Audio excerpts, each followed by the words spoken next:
إن هذا القرآن يهدي للتي هي أقوم ويبشر المؤمنين الذين يعملون الصالحات أن لهم أجرا كبيرا. بسم اللہ الرحمن الرحیم نحمده ونصلی ونسلم علی رسوله الکریم واشهد ان لا الہ الا اللہ وحدہ لا شریک لہ واشهد ان محمدا عبدہ ورسولہ اما بعد. آج ہماری کلاس گزشتہ ترتیب کے اعتبار سے 43 نمبر کلاس ہے، جس میں ہم اپنی تفسیر القرآن میں آج ہم انشاءاللہ تعالی سورۃ ہود سے شروع کریں گے، جو کہ 12واں سپارہ شروع ہو رہا ہے. اللہ سے یہ دعا ہے کہ اللہ تعالی ہمیں سننے، سمجھنے اور عمل کرنے کی توفیق عطا فرمائے. سورۃ ہود یہ مکی صورتوں کے سلسلے کی دوسری صورت ہے. اس صورت کا بھی انداز وہی ہے جو پیچھے سورۃ یونس کا انداز گزرا ہے، کہ پہلے انبیاء اور پہلی قوموں کے واقعات اور پہلے انبیاء علیہ السلام کے حالات بیان کر کے قرآن مجید قیامت تک آنے والے لوگوں کو تنبیہ کرتا ہے کہ اپنے آپ کو اچھے لوگوں کی طرح بنا لو اور برے لوگوں کی طرح اپنے آپ کو نہ بنا لو. قرآن مجید میں سورت میں اس میں اللہ رب العزت نے کچھ قوموں کے عذاب کو مختلف انداز میں اس طرح بیان فرمایا ہے کہ اللہ کے نبی صلی اللہ علیہ وسلم سے روایت ہے کہ حضرت ابوبکر رضی اللہ تعالیٰ عنہ نے فرمایا تھا کہ اللہ کے نبی صلی اللہ علیہ وسلم آپ پہ بڑھاپے کے آثار ہو رہے ہیں، آپ بوڑھے ہو رہے ہیں. تو آپ صلی اللہ علیہ وسلم نے فرمایا تھا کہ شیبتنی ہود، مجھے سورۃ ہود نے بوڑھا کر دیا ہے، اور سورۃ واقعہ نے اور سورۃ عما یتساءلون نے اور سورۃ اذا الشمس کورت، ان صورتوں نے مجھے بوڑھا کر دیا ہے. کہ ان صورتوں میں اللہ تعالیٰ کی طرف سے بڑے عذاب اور بڑے واقعات کو اس انداز سے بیان کیا جا رہا ہے کہ نہیں مانو گے تو نہ ماننے والوں کے لیے یہ بڑے عذاب ہوں گے. یہ سورۃ ہود مکی صورت ہے. مکہ میں نازل ہونے والی صورتوں کے انداز کا ہمیں یقیناً علم ہو چکا ہے کہ ان میں الفاظ کا چناؤ انتہائی معجزانہ ہوتا ہے، لیکن ان کے معانی میں زیادہ تر اللہ کی توحید، وحدانیت، نبی صلی اللہ علیہ وسلم کی رسالت، جنت، جہنم، آخرت اور پہلے انبیاء اور قوموں کے واقعات موجود ہوتے ہیں. اللہ تعالیٰ نے یہاں پہ فرمایا ہے، سورۃ ہود کا آغاز ہے اعوذ باللہ من الشیطان الرجیم بسم اللہ الرحمن الرحیم الف لام را. یہ حروف مقطعات میں سے ہیں جن کے معانی اللہ کے علاوہ کوئی نہیں جانتا. حروف مقطعات الف لام را. اور ہم شروع سے سورۃ بقرہ کے شروع سے اس بات کو جان چکے ہیں کہ یہ قرآن مجید کے وہ الفاظ ہیں جو کہ متشابہات میں سے ہیں، جن کا معنی اللہ کے علاوہ کوئی نہیں جانتا ہے. تو اللہ تعالیٰ نے فرمایا ہے الف لام را کتاب احکمت آیاتہ. گویا کہ اللہ تعالیٰ یہ بتانا چاہتا ہے کہ اللہ کی یہ کتاب انہی حروف سے بنائی گئی ہے. اگر تم سمجھتے ہو کہ یہ کتاب اللہ کی طرف سے نہیں ہے تو آؤ انہی حروف سے کوئی کلام بنا کے دکھا دو. اللہ نے فرمایا کتاب احکمت آیاتہ، یہ وہ کتاب ہے کہ جس کی آیات کو محکم بنایا گیا ہے. یعنی مضبوط اپنے معانی میں، اپنے دلائل میں، اپنے الفاظ بیان کرنے میں، اپنی خبر دینے میں اس کتاب کی آیات محکم مضبوط ہیں، اپنے معانی میں پختہ ہیں، اپنے بیان میں پختہ ہیں۔ یہ ایسی کتاب ہے ثم فصلت من لدن حکیم خبیر، پھر اللہ تعالیٰ کی یہ آیات فصلت تفصیل سے صاف صاف کر کے کھول کے بیان کر دی گئی ہیں، من لدن حکیم خبیر، ایک ایسی ذات کی طرف سے جو حکمت والا ہے اور خبر رکھنے والا ہے۔ کتاب احکمت آیاتہ ثم فصلت من لدن حکیم خبیر، یہ ایسی عظیم کتاب ہے جس کی آیات کتابن، آپ کو جو گرامر جانتے ہیں یقیناً انہیں پتہ ہوگا کہ نکرہ سے ابتدا نہیں ہوتی ہے، نکرہ شروع میں لا کے کامن نون لا کے اس سے جملے کی ابتدا نہیں ہوتی ہے۔ اب اگر کسی جگہ پہ ایسی ابتدا ہو رہی ہوتی ہے تو اس میں کوئی وجہ تخصیص ہوتی ہے، اور اس وجہ تخصیص میں سے ایک وجہ تخصیص تنوین عظمت بھی ہوتی ہے۔ تو کتابن کے آخر میں جو تنوین ہے، یہ تنوین دو پیش اس چیز کا معنی دے رہے ہیں کہ کتاب عظیم، کتاب عظیم، یہ بہت بڑی کتاب ہے۔ اب یہ عربی میں اتنا ایک معانی کے اندر گہرائی پائی جاتی ہے کہ صرف اس انداز بیان سے کتاب کی عظمت کا معنی اور مقصد نکل آتا ہے۔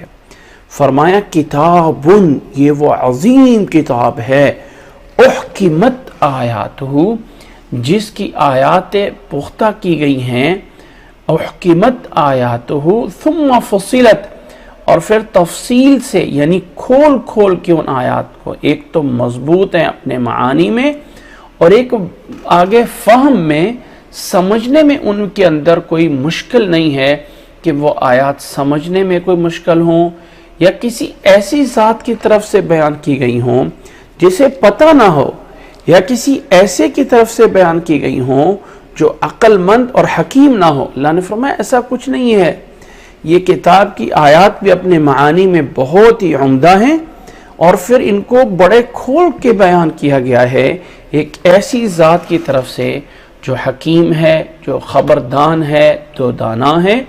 اور ان آیات کا خلاصہ یہ ہے، اور وہ بات یہ ہے، اللہ تعبدوا الا اللہ، اللہ تعبدوا اصل میں ہے ان لا تعبدوا، ان پچھلی بات کی تفسیر بیان کرتا ہے، پیچھے کہا نا کہ اس کی آیات پختہ ہیں، اب اس کی تفسیر یہ ہے کہ اللہ تعبدوا الا اللہ، مت تم عبادت کرو مگر اللہ کی، یقیناً بے شک پکی بات ہے، انا جس کو ہم ترجمے کرنے میں بے شک کا معنی لے کے آتے ہیں، بے شک یہ پکی بات ہے کہ میں لکم تمہارے لیے ہوں، کم منہ نذیر و بشیر، میں اسی کی طرف سے تمہارے لیے آیا ہوں، نذیر ڈرانے والا، بشیر خوشخبری دینے والا، میں اسی اللہ کی طرف سے، اسی حکیم اور خبیر کی طرف سے تمہارے لیے ڈرانے والا آیا ہوں۔ اور اللہ کی اس کتاب کا خلاصہ اس بات میں ہے کہ اللہ تعبدوا الا اللہ، اللہ کے علاوہ کسی کی عبادت مت کرو، اننی بے شک میں، اننی لکم منہ نذیر و بشیر، بے شک میں، اننی ویسے انی کا معنی بھی وہی ہوتا ہے، لیکن عربی کا ایک اسلوب ہے کثرت المبانی تدل علی زیادت المعانی، الفاظ کی زیادتی معنی کی زیادتی پہ دلالت کرتی ہے، تو انی کی بجائے اننی کر کے بات کو اور پختہ کیا کہ یقیناً بے شک میں اس کی طرف سے تمہارے لیے ڈرانے والا اور خوشخبری دینے کے لیے آیا ہوں۔ وَأَنِ اسْتَغْفِرُوا رَبَّكُمْ، اور اس کتاب کا دوسرا حکم یہ ہے، پہلا حکم کیا ہے؟ اللہ کی عبادت کرو، وَأَنِ اسْتَغْفِرُوا، اور یہ ہے کہ یہ بھی ان تفسیر کے لیے ہے، اور نون پہ کسرہ اس لیے آ گیا ہے کہ آگے سین سے اس کو ملانا ہے۔ وَأَنِ اسْتَغْفِرُوا رَبَّكُمْ، اور یہ کہ تم مغفرت طلب کرو اپنے رب سے، ثُمَّ تُوبُوا إِلَيْهِ، پھر اس کی طرف رجوع کرو، اس کی طرف متوجہ ہو جاؤ، يُمَتِّعْكُمْ مَتَاعًا حَسَنًا، وہ تمہیں فائدہ دے گا، ایک اچھا فائدہ دینا، إِلَىٰ أَجَلٍ مُّسَمًّى، ایک مقرر مدت تک، وَيُؤْتِ كُلَّ ذِي فَضْلٍ فَضْلَهُ، اور اللہ تعالیٰ ہر فضل والے کو، ہر اچھے اعمال والے کو، ہر عمل کرنے والے کو اس کا اچھا اجر و ثواب عطا فرمائے گا۔ كُلَّ ذِي فَضْلٍ فَضْلَهُ وَإِن تَوَلَّوْا، اور اگر تم اعراض کرو گے تو یاد رکھ لو فَإِنِّي أَخَافُ عَلَيْكُمْ عَذَابَ يَوْمٍ عَظِيمٍ، تو مجھے ڈر ہے تمہارے اوپر اس بہت بڑے دن کے عذاب سے۔ اللہ تعالیٰ نے اس آیت میں پہلا حکم دیا استغفروا ربکم، دوسرا حکم دیا توبوا الیہ، اللہ کی طرف رجوع کرو۔ اچھا، استغفار اور توبہ میں کوئی فرق ہے؟ ویسے نتیجتاً استغفار بھی وہی چیز ہے اور توبہ بھی یہی چیز ہے، لیکن ایک لغوی لحاظ سے استغفار بولا جاتا ہے اللہ تعالیٰ سے گناہ کا معاف کرنا، اور توبہ بولا جاتا ہے کہ بندے کا واپس گناہوں کے راستے کو چھوڑ کر واپس سیدھے راستے پہ لوٹ کر آ کے چل پڑنا، یہ ہے توبہ۔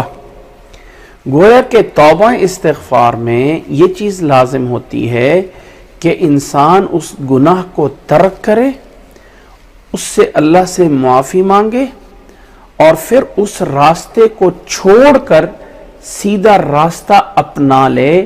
یہ پوری کی پوری چیز اس توبہ میں پائی جاتی ہوتی ہے۔ یہ جو سر پہ ہم ہیلمٹ رکھتے ہیں، یا جنگ میں جو ٹوپی رکھی جاتی تھی سر پہ لوہے کی، اس کو مغفر بولا جاتا ہے کہ وہ سر کو چھپا لیتی ہے۔ تو اللہ تعالیٰ، ظاہر ہے کہ اللہ تعالیٰ عالم الغیب ہے، ہمیشہ سے سب کچھ اللہ تعالیٰ کو یہ تو نہیں کہہ سکتے کہ اللہ تعالیٰ کسی کے گناہ کو بھول جائے، یہ تو نہیں ہو سکتا۔ تو اللہ تعالیٰ سے یہ کہا جاتا ہے کہ اللہ میرے گناہوں کو چھپا دے، پردے میں ڈال دے، اللہ تعالیٰ میرے گناہوں کو پردے میں ڈال دے، اس کا معنی ہوتا ہے استغفار۔ اور پھر گناہوں کے راستے کو ترک کر دینا اور صحیح راستے پہ، نیکیوں کے راستے پہ چل پڑنا، اس کا معنی ہوتا ہے توبہ کرنا۔ گویا کہ اپنے رب سے مغفرت طلب کرو اور پھر نیکی کے راستے پہ چل پڑو، نتیجتاً وہ تمہیں کیا کرے گا؟ یمتعکم متاعا حسنا، ایک متاع حسنا عطا فرمائے گا۔ یمتعکم، تمہیں فائدہ دے گا، متاع حسنا۔ ویسے آپ لوگوں کو یاد ہو تو قرآن مجید میں دنیا کے ساز و سامان کو متاع غرور کے ساتھ تعبیر کیا گیا ہے کہ دنیا کی تھوڑی سی زندگی ہے، تھوڑا سا ساز و سامان ہے، یہ جو متاع ہے یہ تھوڑا سا ہے، دھوکہ ہے، دھوکے کا ساز و سامان ہے۔ لیکن اس آیت میں متاعن کو حسنن کا موصوف بنایا ہے کہ اللہ تعالیٰ تمہیں ایک اچھا فائدہ دے گا، اچھا متاع دے گا۔ تو انسان کو دنیا کے اندر اگر اس کے پاس اچھائیاں موجود ہوں، نیکیاں موجود ہوں، اور پھر اللہ تعالیٰ کی طرف سے نعمتیں بھی موجود ہوں، تو وہ نعمتیں حسنہ بن جاتی ہیں۔ یعنی دنیا کا ساز و سامان اگر انسان کی زندگی میں توبہ اور استغفار اور رب کی طرف انابت اور اللہ کی عبادت موجود ہے تو دنیا کا ساز و سامان متاع حسنہ ہے، اور اگر انسان کی زندگی میں اللہ کی نافرمانی موجود ہے، جرم کی زندگی نافرمانی کی موجود ہے، تو یہ متاع حسنہ نہیں ہوتا بلکہ متاع غرور ہوتا ہے، دھوکے کا ساز و سامان ہوتا ہے۔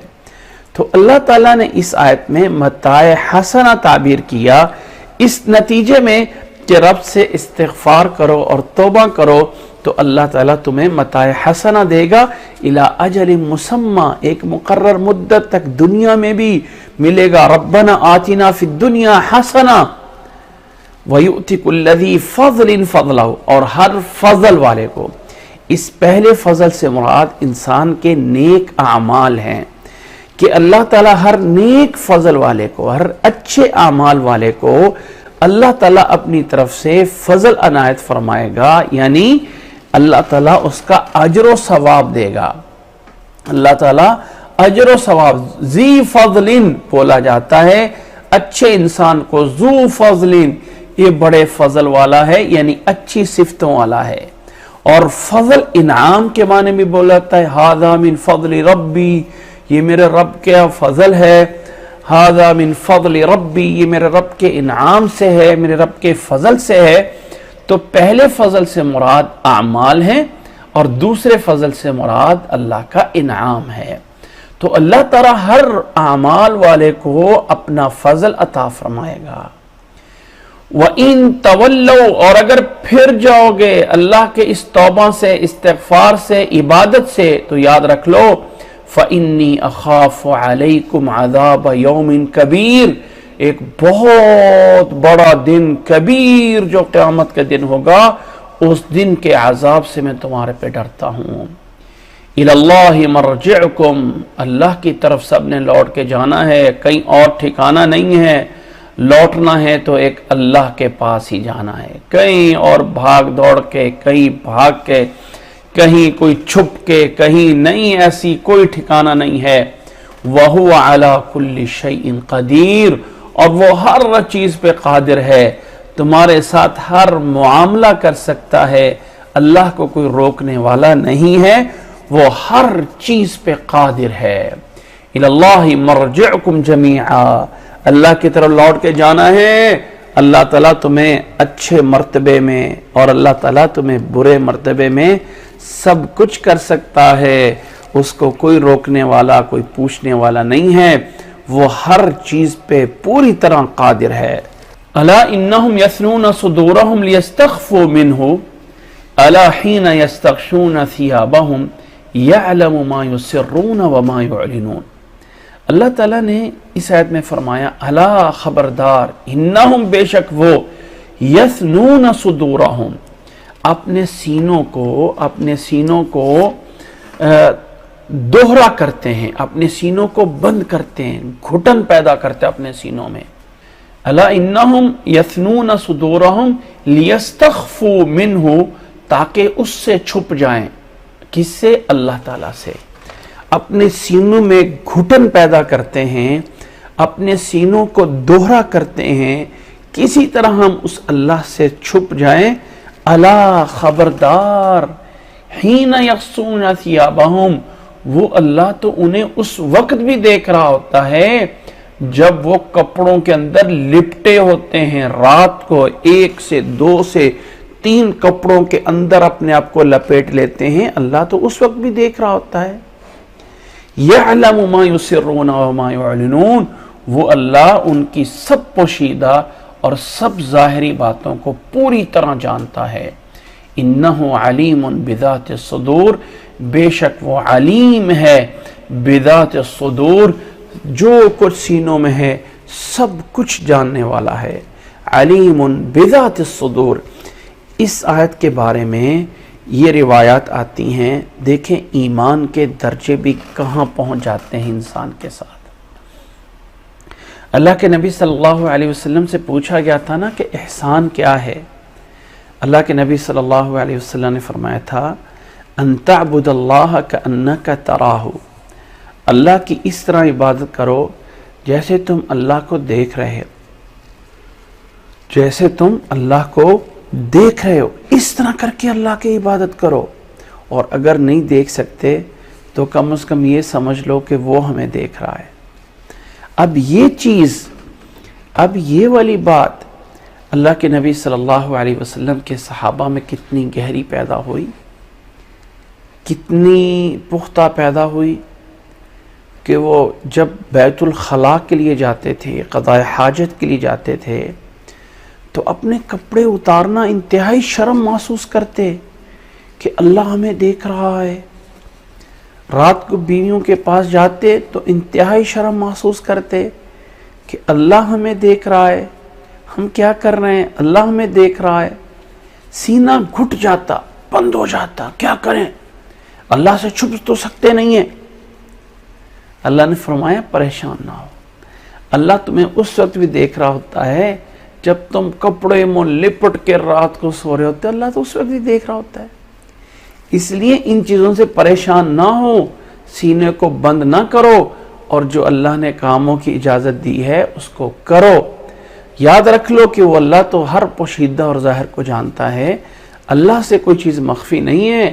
اللہ تعالیٰ سینوں کے اندر جو باتیں ہوتی ہیں اس کو بھی جان رہا ہوتا ہے۔ تو یہ آیات نیک لوگوں کے بارے میں اس حد تک جو لوگ چلے گئے اللہ تعالیٰ کے بارے میں اتنا کہ اللہ ہمیں دیکھ رہا ہے، ہم کیسے اپنے آپ کو ایسی حالت میں لا سکتے ہیں؟ اللہ نے فرمایا اس سے پریشان نہ ہو، اللہ تعالیٰ تو تمہیں ہر حال میں جانتا ہے۔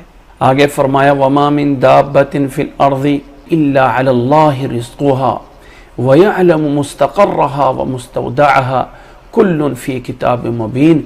فرمایا وَمَا مِن دَابَّةٍ، اور نہیں ہے کوئی بھی چیز جو زمین پہ چلنے والی ہے، رینگنے والی ہے۔ دابہ دبا یدب دابتن، زمین پہ کسی بھی طرح سے چلنے والے انسان ہیں، جانور ہیں، جن ہیں، پرند ہیں، جتنے بھی زمین پہ یہ دابہ ہیں، فرمایا زمین پہ کتنے ہیں؟ الا علی اللہ رزقھا، اللہ تعالیٰ کے ذمے ہے انہیں رزق دینا۔ افسوس ہے انسان پہ کہ انسان نے سمجھ لیا کہ میرا رزق میرے ذمے ہے، اور یہ نہیں جانتا کتنے ہزاروں جانور ہیں جنہیں اللہ تعالیٰ ایک دن میں کتنی دفعہ کھانا دیتا ہے۔ فرمایا الا علی اللہ رزقھا، زمین پہ کوئی بھی ایسا جانور نہیں مگر اللہ کی ذمہ داری میں ہے، اللہ کے ذمہ ہے اس کا رزق۔ وَيَعْلَمُ مُسْتَقَرَّهَا وَمُسْتَوْدَعَهَا، اور اللہ تعالیٰ اس دابہ کے بارے میں جانتا ہے، اس کے مستقر کو بھی اور اس کے مستودع کو بھی۔ اللہ تعالیٰ اس کے مستقر اور اس کے مستودع دونوں کو جانتا ہے۔ یہ مستقر قرار سے ہے، کسی جگہ پہ ٹھہرنا، اور مستودع وداع سے ہے۔ وداع ہم کہتے ہیں نا جانے والے کو الوداع کہہ دو، الوداع کا مطلب ہوتا ہے اللہ کی سپرد میں ڈال دو، اللہ کے سپردے کر دو۔ تو مستودع میں جیسے ہم سٹور بناتے ہیں، کوئی سٹور بناتے ہیں جہاں چیزوں کو سیو رکھتے ہیں، تو عربی میں اسے مستودع کہتے ہیں۔ یہ ہمارا ویئر ہاؤس ہے، اس میں ہمارا سامان پڑا ہوا ہے، یہ ہمارا جو ہے گودام ہے۔ تو گودام کے لیے، ویئر ہاؤس کے لیے عربی میں لفظ مستودع بولا جاتا ہے۔ اب یہ اس کے لغوی معنی ہیں، اس سے مراد کیا ہے مستقر سے اور مستودع سے؟ ایک تو اس کا مستقر کا معنی سامنے واضح طور پہ آتا ہے کہ مستقر سے مراد زندگی کا ٹھکانہ ہے، اور مستودع سے مراد قبر ہے۔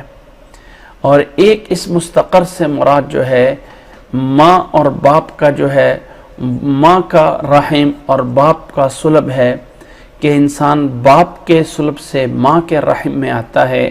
تو اللہ تعالیٰ نے بتایا کہ ہم اس دابہ کے بارے میں جانتے ہیں کہاں سے کیسے رہ کے آیا ہے۔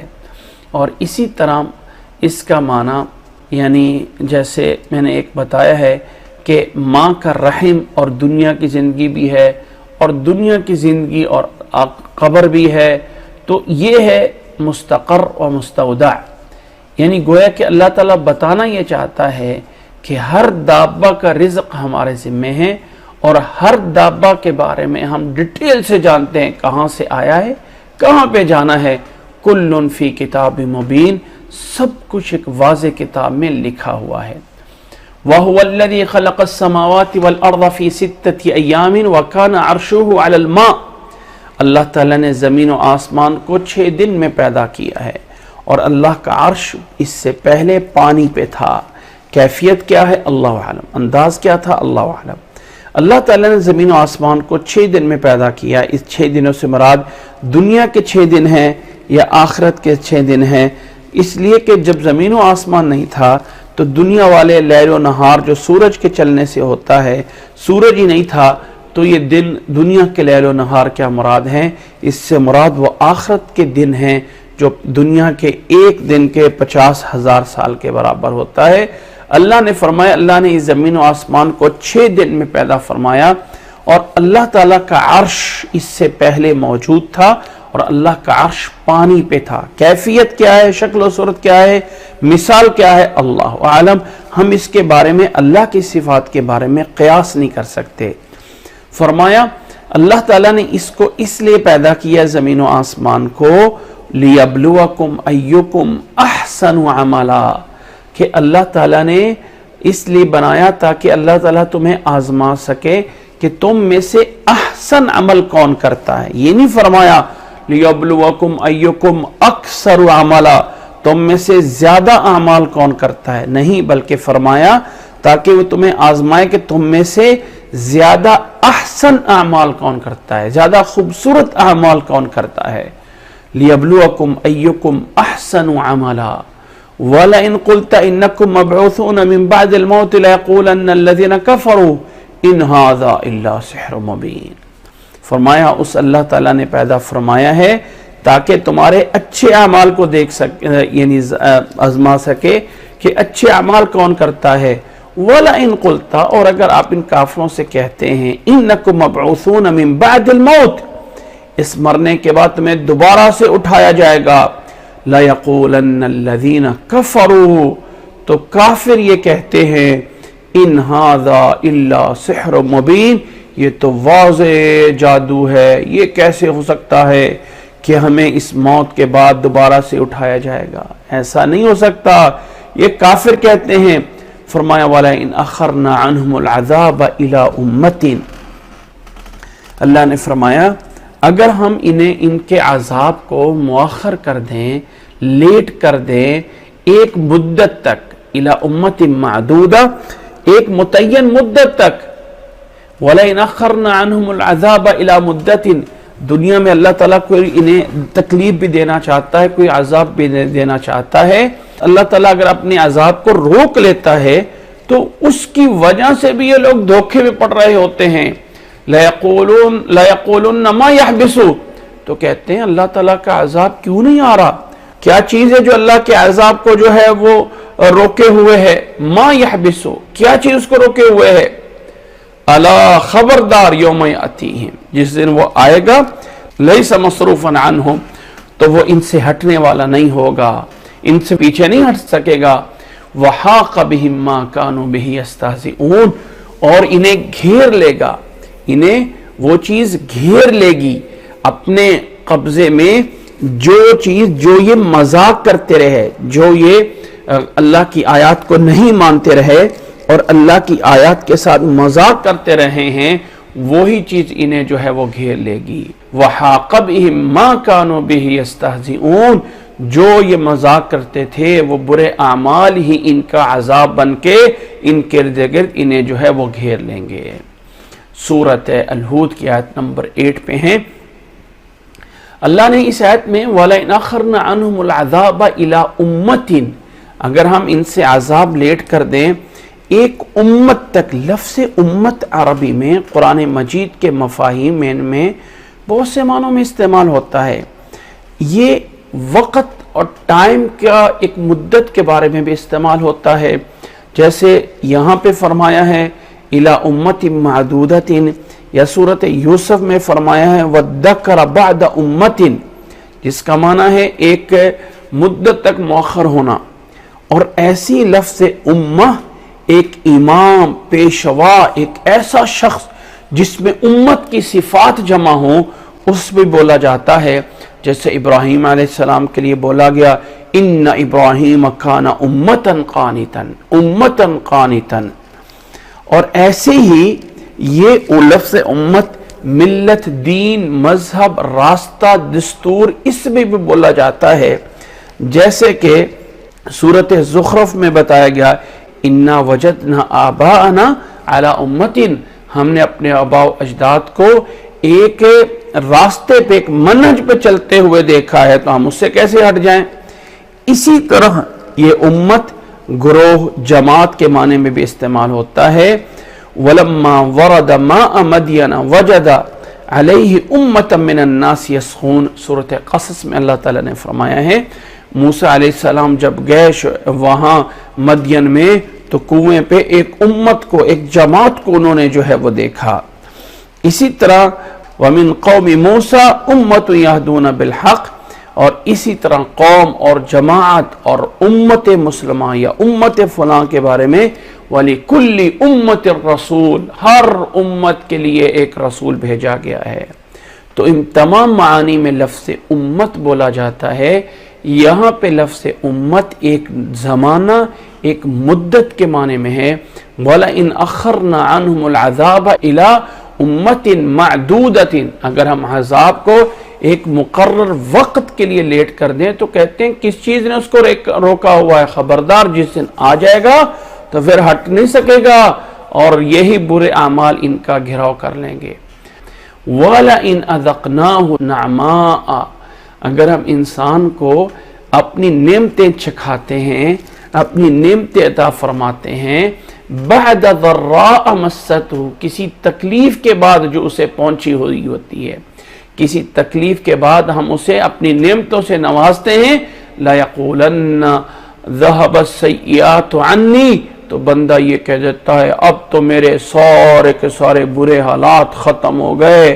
انسان سمجھنے لگ جاتا ہے کہ بس اب میری ساری برائیاں جاتی رہیں اور میں تو بس یہ ہو گیا۔ گویا کہ تھوڑی سی نعمت آنے کے بعد انسان بھول جاتا ہے کہ میں کسی مصیبت میں بھی تھا۔ انہو لفرح فخور، انسان بہت زیادہ خوش اور تکبر کرنے لگ جاتا ہے۔ یقیناً انسان فرحہ کا معنی ویسے تو خوش ہونا ہوتا ہے، لیکن یہاں فرحہ کا معنی خوشی کے لفظ میں وہ جس کو ہم کہتے ہیں نا شیخی مارنا، شیخ اپنے آپ کو جو ہے وہ یعنی اترانا، تکبر کرنا، اس معنی میں آ جاتا ہے کہ انسان اپنے آپ کو اترانے میں لگ جاتا ہے، تکبر کرنے میں لگ جاتا ہے اور اپنی شوخیاں مارنا شروع کر دیتا ہے، بھول جاتا ہے کہ میرے پہ برے دن بھی گزرے ہوئے ہیں۔ یہ انسان کے اعمال صحیح نہیں ہیں۔ إِلَّا الَّذِينَ صَبَرُوا وَعَمِلُوا الصَّالِحَاتِ، ہاں سوائے ان لوگوں کے کہ جو ہر حال میں صبر کرتے ہیں۔ إِلَّا الَّذِينَ صَبَرُوا وَعَمِلُوا الصَّالِحَاتِ، جنہوں نے صبر کیا، جب برے حالات تھے صبر کیا، اچھے حالات آئے تب بھی نیک اعمال کیے، اولئک لہم مغفرۃ واجر کبیر، انہی لوگوں کے لیے بہت بڑی مغفرت ہے اور بہت بڑا اجر ہے۔ اولئک لہم مغفرۃ واجر کبیر، انہی لوگوں کے لیے فرمایا بہت بڑا اجر ہے اور انہی لوگوں کے لیے فرمایا بہت بڑی مغفرت ہے اللہ کی طرف سے۔ جو لوگ کسی بھی اچھائی کے ملنے پہ تکبر نہیں کرتے، برائیوں کی طرف نہیں جاتے، بلکہ صبر کرتے ہیں اور نیک اعمال کرتے ہیں۔ فَلَعَلَّكَ تَارِكٌ بَعْضَ مَا يُوحَىٰ إِلَيْكَ وَضَائِقٌ بِهِ صَدْرُكَ أَن يَقُولُوا لَوْلَا أُنزِلَ عَلَيْهِ كَنزٌ أَوْ جَاءَ مَعَهُ مَلَكٌ إِنَّمَا أَنتَ نَذِيرٌ وَاللَّهُ عَلَىٰ كُلِّ شَيْءٍ وَكِيلٌ۔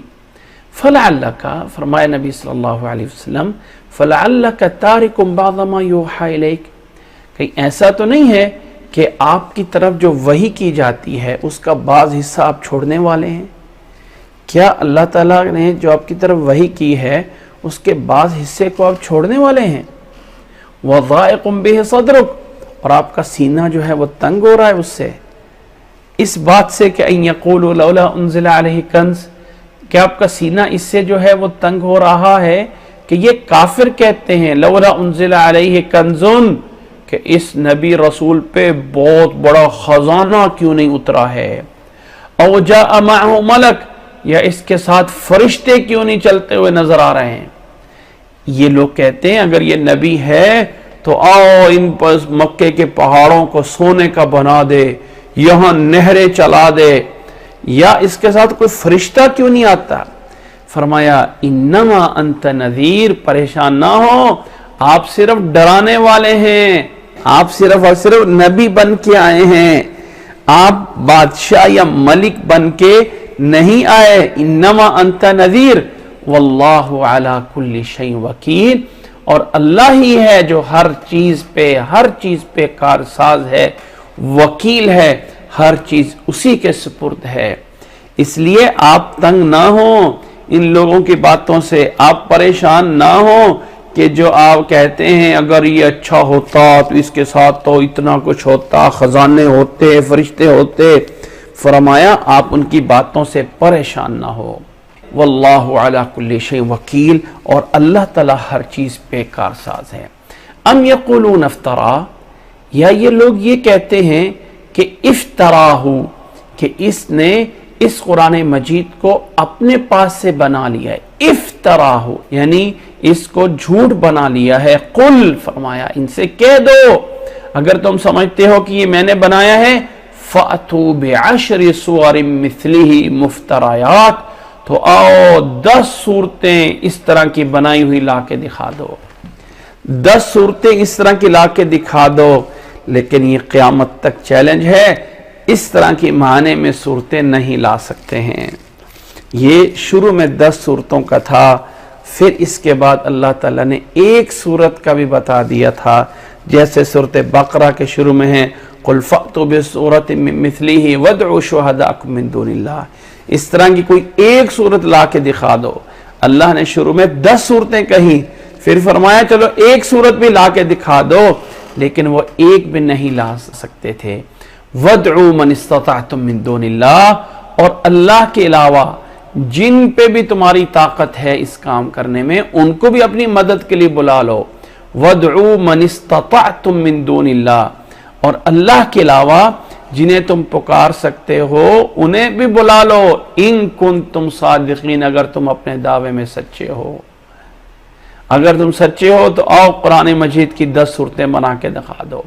فَإِن لَّمْ يَسْتَجِيبُوا لَكُمْ، اگر تمہاری بات یہ پوری نہ کر سکیں، اگر اس بات کو پورا نہ کر سکیں تو فَعْلَمْ، جان لیجئے، انما انزل بعلم اللہ، کہ یہ نازل کیا گیا ہے اللہ کے علم کے ساتھ۔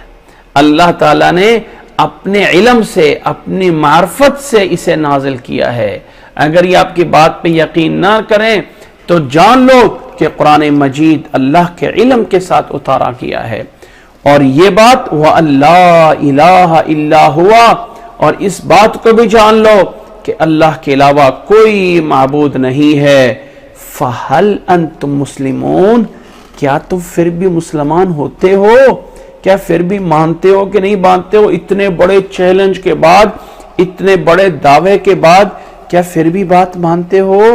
نہیں مانتے ہو تو کیوں نہیں مان رہے ہو؟ مان لو کہ تم اس طرح کا کلام نہیں بنا سکتے ہو، اور یہ کلام اس اللہ کی طرف سے ہے۔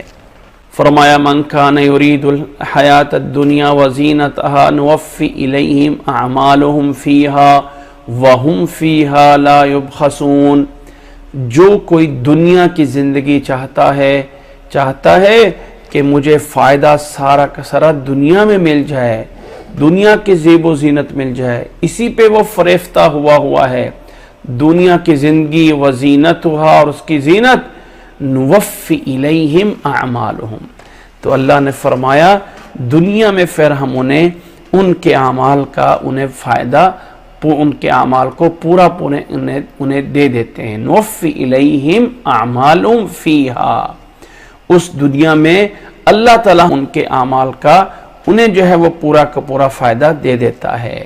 وہم فیہا لا یبخسون، اور فرمایا کہ وہ پھر اس دنیا میں ان کے لیے کسی چیز میں کوئی کمی نہیں کی جاتی ہے۔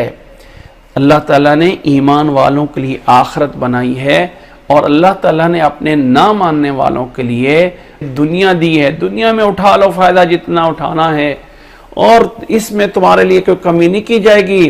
جتنے تمہارے اعمال ہیں اللہ تعالیٰ اس کا تمہیں دنیا میں ہی اعمال کا فائدہ دے دیتا ہے، یہاں پہ کوئی کمی نہیں ہوگی۔ اولئک الذین لیس لہم فی الآخرۃ الا النار، انہی لوگوں کے لیے آخرت میں پھر سوائے آگ کے اور کچھ نہیں ہوگا۔ لیس لہم فی الآخرۃ الا النار، ان کے لیے آخرت میں پھر آگ ہوگی، جہنم ہوگی۔ وحبط ما صنعوا، اور انہوں نے جو بھی اعمال کیے ہوں گے وہ سارے کے سارے برباد ہو جائیں گے۔ برباد ہو جائیں گے. دنیا کا فائدہ چاہتے تھے, وہ دنیا میں فائدہ مل گیا, اب آخرت میں کوئی صلہ نہیں ملے گا. وَبَاطِلٌ مَا كَانُوا يَعْمَلُونَ, اور جو یہ اعمال کرتے رہے وہ سارے کے سارے باطل ہوں گے, رائے گاں جائیں گے, کیونکہ انہیں مقصد دنیا کا فائدہ لینا تھا, وہ سو اللہ تعالیٰ نے دے دیا. اللہ تعالیٰ نے کافر کے لیے دنیا بنائی ہے اور اپنے ماننے والوں کے لیے اللہ تعالیٰ نے جنت کا گھر بنایا ہے. اللہ نے فرمایا اچھا بتاؤ, مثال دے کے سمجھایا, أَفَمَنْ كَانَ عَلَى بَيِّنَةٍ مِّن رَبِّهِ, جو رب کی طرف سے دی گئی واضح دلائل پر ہو. رب کی طرف سے قرآن آ گیا, دلائل آ گئے, اللہ ایک ہے, اس کے علاوہ کوئی معبود نہیں, اسی کی عبادت کی جائے, وہ واضح دلائل آ گئے. وَيَتْلُوهُ شَاهِدٌ مِّنْهُ, اور انسان کے اندر سے بھی ایک گواہ اس کے پیچھے ہے, اور وہ ہے انسان کی فطرت سلیمہ, انسان کی صحیح فطرت. رسول اللہ صلی اللہ علیہ وسلم نے فرمایا تھا کہ جب کوئی بچہ پیدا ہوتا ہے, کل مولود یولد علی الفطرہ فابواہ یہودانہ او ینصرانہ او یمجسانہ, تو اس کے آباء و اجداد اس کو مجوسی بناتے ہیں یا اس کو آگ کا پجاری بناتے ہیں. ہر بچہ اپنی فطرت پہ پیدا ہوتا ہے. تو شاہد منہ سے مراد وہ فطرت ہے کہ انسان اپنے رب کی طرف سے بھی بینہ اور دلیل پہ ہے, اور اس کے پیچھے ایک گواہ ہے اس کی کے اندر سے, اور وہ انسان کی فطرت ہے. جو انسان اس پہ جو ہے یعنی اس پہ وَيَتْلُوهُ شَاهِدٌ مِّنْهُ, کہ انسان کے اندر کی فطرت بھی اس چیز کی گواہی دے رہی ہے. وَمِن قَبْلِهِ کتاب موسیٰ, اور تیسری بات, اس سے پہلے موسیٰ علیہ السلام کی کتاب اللہ تعالیٰ نے بھیجی ہوئی تھی. وَمِن قَبْلِهِ کتاب موسیٰ اماما ورحمہ, جو امام, وہ کتاب جو رہبر تھی, وہ کتاب جو امامن تھی, اور وہ کتاب جو رحمت تھی, وہ اللہ نے پہلے بھیجی ہوئی ہے, اور وہ بھی اس پہ گواہ ہے کہ اللہ کی طرف سے سب کچھ یہ نازل کیا جا رہا ہے. کیا جو لوگ اولئک یؤمنون بہ, نیک لوگ اس پہ ایمان لاتے ہیں, نیک لوگ اس کو مانتے ہیں. اولئک یؤمنون بہ ومن یکفر بہ من الاحزاب, اب قوموں میں سے, قبیلوں میں سے جو کوئی اسے نہیں مانتا ہے, جو اس پہ ایمان نہیں لاتا ہے, فالنار موعدہ, پھر اس کا ٹھکانہ, اس کا وعدہ, اس کا انجام وہ جہنم ہے. فلا تک فی مریۃ منہ, اس بارے میں ذرہ بھی شک نہ کیجئے, ایسا ہو کے رہے گا. انہ الحق من ربک, بے شک یہ کتاب, یہ مذہب, یہ دین, یہ بیانات, یہ دلائل تیرے رب کی طرف سے ہے. وَلَكِنَّ أَكْثَرَ النَّاسِ لَا يُؤْمِنُونَ, لیکن اکثر لوگ پھر بھی نہیں مانتے ہیں اور پھر بھی ایمان نہیں لاتے ہیں. اکثریت لوگوں کی ہمیشہ برائی پہ ہوتی ہے. یاد رکھیں کہ اکثریت اسلام میں دلیل نہیں ہے کہ اکثریت کی بنیاد پہ یا جمہوریت کی بنیاد پہ سمجھیں کہ یہ ہوگا وہ ہوگا. اسلام کبھی جمہوریت کی بنیاد پہ نہیں آتا, کبھی اکثریت کی بنیاد پہ حق نہیں ہوتا ہے. حق جو ہوتا ہے وہ اپنے اندر دلائل رکھتا ہے. اللہ نے فرمایا جو انسان بینہ پہ ہو, اس کی فطرت سلیمہ بھی ہو, اور پھر اس پہ پہلی کتابیں بھی گواہی دے رہی ہوں, اور اس پہ ایمان لانے والے ہوں, تو یہ لوگ ان کی طرح نہیں ہیں. جو کوئی کفر کرے گا اس کے ساتھ, اس کا موعد, اس کا وعدہ, اس کا ٹھکانہ جہنم ہے. اس بارے میں شک نہ کیجئے اس قرآن مجید کے بارے میں, یہ بے شک حق ہے تیرے رب کی طرف سے, لیکن اکثر لوگ جو ہے وہ ایمان نہیں لا رہے ہیں. وَمَنْ أَظْلَمُ مِمَّنِ افْتَرَى عَلَى اللَّهِ كَذِبًا, اور اس سے بڑا ظالم کون ہے جو اللہ پہ جھوٹ باندھتا ہے. افطرا علی اللہ کذبا, جو باندھتا ہے اللہ پہ جھوٹ, یعنی اپنی طرف سے باتیں بنا کے اللہ کی طرف منسوب کر دیتا ہے. اس سے بڑا ظالم کون ہے؟ اس سے بڑا کوئی ظالم نہیں ہے. اولئک یعرضون علی ربہم, فرمایا یہی لوگ ہیں جب رب کے سامنے پیش کیے جائیں گے نا. وَيَقُولُ الْأَشْهَادُ, اور گواہ دینے والے بھی یہ کہیں گے هَؤُلَاءِ الَّذِينَ كَذَبُوا عَلَى رَبِّهِمْ, یہ وہ لوگ ہیں, یہ وہی لوگ ہیں جو اپنے رب پہ جھوٹ باندھتے تھے. أَلَا لَعْنَةُ اللَّهِ عَلَى الظَّالِمِينَ, خبردار لعنت ہے ان ظالموں پہ۔ قیامت والے دن اللہ تعالیٰ نیک بندوں کو، اپنے ایمان والوں کو، کچھ ایسے لوگ بھی ہوں گے جنہیں اللہ تعالیٰ اپنے پاس بلائے گا اور پردہ ڈالے گا، کہے گا میرے بندے تو نے فلاں ٹائم پہ فلاں کیا تھا، فلاں ٹائم پہ فلاں کیا تھا، اور اللہ تعالیٰ اپنے اس نیک بندے کو گناہ یاد دلائے گا، یہ تو نے کیا تھا، وہ تو نے کیا تھا۔ جب وہ بندہ سمجھ لے گا کہ اب تو میں ڈوب گیا، بس ختم، اللہ تعالیٰ کہے گا جو دنیا میں تیرے پہ پردہ ڈالا تھا تو آج بھی تیرے اوپر پردہ ڈالتا ہوں، اور اللہ تعالیٰ اس ایمان والے کو معاف فرما دے گا۔ فرمایا اولئک یعرضون علی ربہم، جب رب کے سامنے پیش کیے جائیں گے، ویقول الاشہاد، شہید کی جمع اشہاد بھی آتی ہے، گواہی دینے والے یہ گواہی دیں گے، اولئک الذین کذبوا علی ربہم، انہوں نے اپنے رب کے اوپر جھوٹ بولا تھا اور انہی پہ لعنت ہے۔ الذین یصدون عن سبیل اللہ ویبغونہا عوجا، یہی لوگ ہیں جو صحیح راستے سے روکتے ہیں اور اس میں ٹیڑھ پن تلاش کرتے ہیں، سیدھے راستے پہ نہیں چلتے ہیں بلکہ اس میں ٹیڑھ پن تلاش کرتے ہیں۔ وَهُمْ بِالْآخِرَةِ هُمْ کافرون، اور یہی لوگ آخرت میں خسارہ پانے والے ہوں گے، یہی لوگ آخرت میں کافر ہوں گے۔ وَهُمْ بِالْآخِرَةِ هُمْ کافرون، اور یہی لوگ جو ہیں آخرت کے ساتھ کفر کرنے والے ہیں، جو اللہ کے راستے سے روکتے ہیں، جو اللہ کے راستے میں ٹیڑھ پن روڑے اٹکاتے ہیں، یہ اللہ کے راستے میں کوئی غلط چیزیں بنا بنا کے منسوب کرتے ہیں۔ فرمایا یہ لوگ آخرت میں کافر ہوں گے، جن کے لیے اللہ تعالیٰ نے فرمایا اولئک لم یکونوا معجزین فی الارض، یہی لوگ اللہ تعالیٰ کی زمین میں کسی کو عاجز نہیں کرنے والے ہیں۔ فرمایا یہ اللہ تعالیٰ کو یہ مت سمجھے کہ ہم نعوذ باللہ اللہ پہ غالب آ جائیں گے، نہیں، لم یکونوا معجزین فی الارض، یہ زمین میں بھی عاجز نہیں کر سکتے ہیں، جو اللہ نے چاہا وہ ہو کے رہے گا۔ اولئک لم یکونوا معجزین فی الارض، یہ زمین میں کسی کو عاجز نہیں کر سکتے، اور اللہ کی طرف سے ان کا کوئی مددگار نہیں ہوگا، کوئی ان کا دوست، یہاں پہ لفظ اولیاء بولا گیا ہے، اللہ کے علاوہ ان کا کوئی مددگار، کوئی ان کا حمایتی، کوئی ان کا دوست نہیں ہوگا۔ یضاعف لهم العذاب، ان کے لیے عذاب دگنا کر دیا جائے گا۔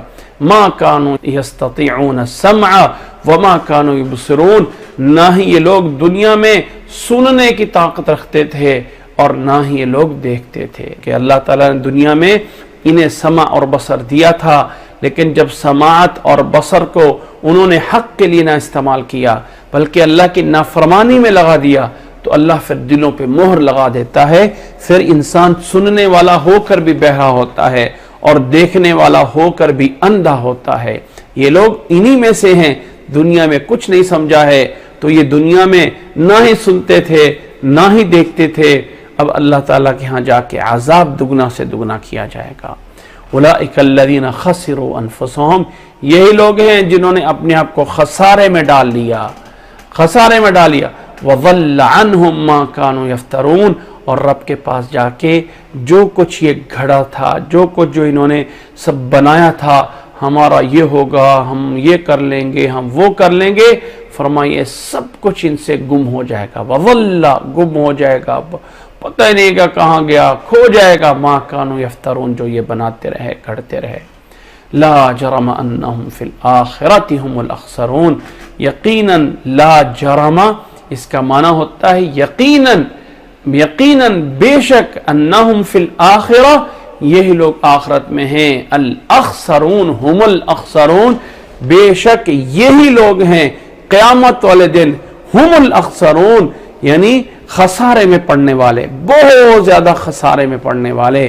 الاخسرون سے پہلے ہم ضمیر فصل لا کے اللہ تعالیٰ بات میں تاکید پڑھنا چاہ رہا ہے، انہم، یقیناً یہی لوگ آخرت میں، ہم الاخسرون، اس ہم کو دوبارہ لایا گیا ہے اور اخسرون کہہ کے، الاخسرون کہہ کے اللہ تعالیٰ بتانا چاہتا ہے یہی لوگ ہیں قیامت والے دن خسارہ پانے والے۔ اس کے مقابل میں ان الذین آمنوا وعملوا الصالحات واخبتوا الی ربہم اولئک اصحاب الجنۃ ہم فیہا خالدون، بے شک جو لوگ ایمان لے آئے، وعملوا الصالحات، اور نیک اعمال کیے، وَأَخْبَتُوا إِلَىٰ رَبِّهِمْ، اور فرمایا اپنے رب اپنے پالنے والے کی طرف جھکے رہے. اخبتو جھک جانا, جھکنے والے ہونا, جھکے رہے. الی ربہم اولئک اصحاب الجنہ, یہی لوگ جنت والے ہیں. ہم فیہا خالدون, یہ اس میں ہمیشہ ہمیشہ رہیں گے. مثل الفریقین, اب ان دونوں گروہوں کی مثال, وہ اچھا گروہ ہے یہ والا اور وہ پیچھے برا گروہ ہے, ان دونوں کی مثال یہ ہے کالاعمی والاصم, جیسے ایک بینا اور نابینا ہوتا ہے, والبصیر والسمیع, اور ایک سننے والا اور ایک دیکھنے والا ہوتا ہے, اور مد مقابل جو نہیں سننے والا اور نہیں دیکھنے والا ہوتا ہے. یعنی اعمی بصیر کے مقابلے میں اور اصم سمیع کے مقابلے میں ایک اندھا ہے اور بہرا ہے اور دوسرا دیکھنے والا اور سننے والا ہے. ان کی مثال ان دو گروہوں کی ایسے ہے. جو نیک اعمال کرنے والے ہیں وہ دیکھتے ہیں, وہ سنتے ہیں, جو برائیوں میں لگے ہوئے ہیں وہ اندھے ہیں, بہرے ہیں. حل یستویان مثلا, کیا یہ آپس میں برابر ہیں؟ یہ استفہام انکاری ہے, نہیں برابر ہیں. افلا تذکرون, تو تم کیوں نہیں نصیحت لیتے ہو, کیوں نہیں سمجھتے ہو؟ اللہ تعالیٰ یہ بتانا چاہ رہا ہے کہ تم کیوں نہیں سمجھتے ہو. اللہ تعالیٰ نے تمہاری طرف یہ سب کچھ واضح دلائل کے ساتھ دے دیا ہے, کیوں نہیں اللہ تعالیٰ کے احکامات کو سمجھ رہے ہو؟ افلا تذکرون, اس سے نصیحت کیوں نہیں پکڑتے ہو؟ آگے اللہ تعالیٰ نے اب یہ پہلے سورت کے ابتدا میں اللہ تعالیٰ نے کچھ واضح و نصیحتیں کی ہیں, کچھ پند و نصائح فرمائے ہیں. ماننے والے یہ ہوتے ہیں, نہ ماننے والے یہ ہوتے ہیں. اب آگے اللہ تعالیٰ انبیاء علیہم السلام کے واقعات کی ابتدا کر رہا ہے. اللہ تعالیٰ نے فرمایا وَلَقَدْ أَرْسَلْنَا نُوحًا إِلَىٰ قَوْمِهِ إِنِّي لَكُمْ نَذِيرٌ مُبِينٌ, البتہ تحقیق یعنی پکی بات ہے, لازمی ہے. وَلَقَدْ یعنی پکی بات ہے. ارسلنا, ہم نے بھیجا تھا نوح علیہ السلام کو, الی قومہ, ان کی قوم کی طرف. انی لکم نذیر مبین, بے شک میں تمہیں تمہارے پاس اس کی طرف سے, اس اللہ کی طرف سے آیا ہوں. نذیر مبین, واضح ڈرانے والا, ڈرانے کے لیے آیا ہوں, ڈرا رہا ہوں اللہ کے عذاب سے.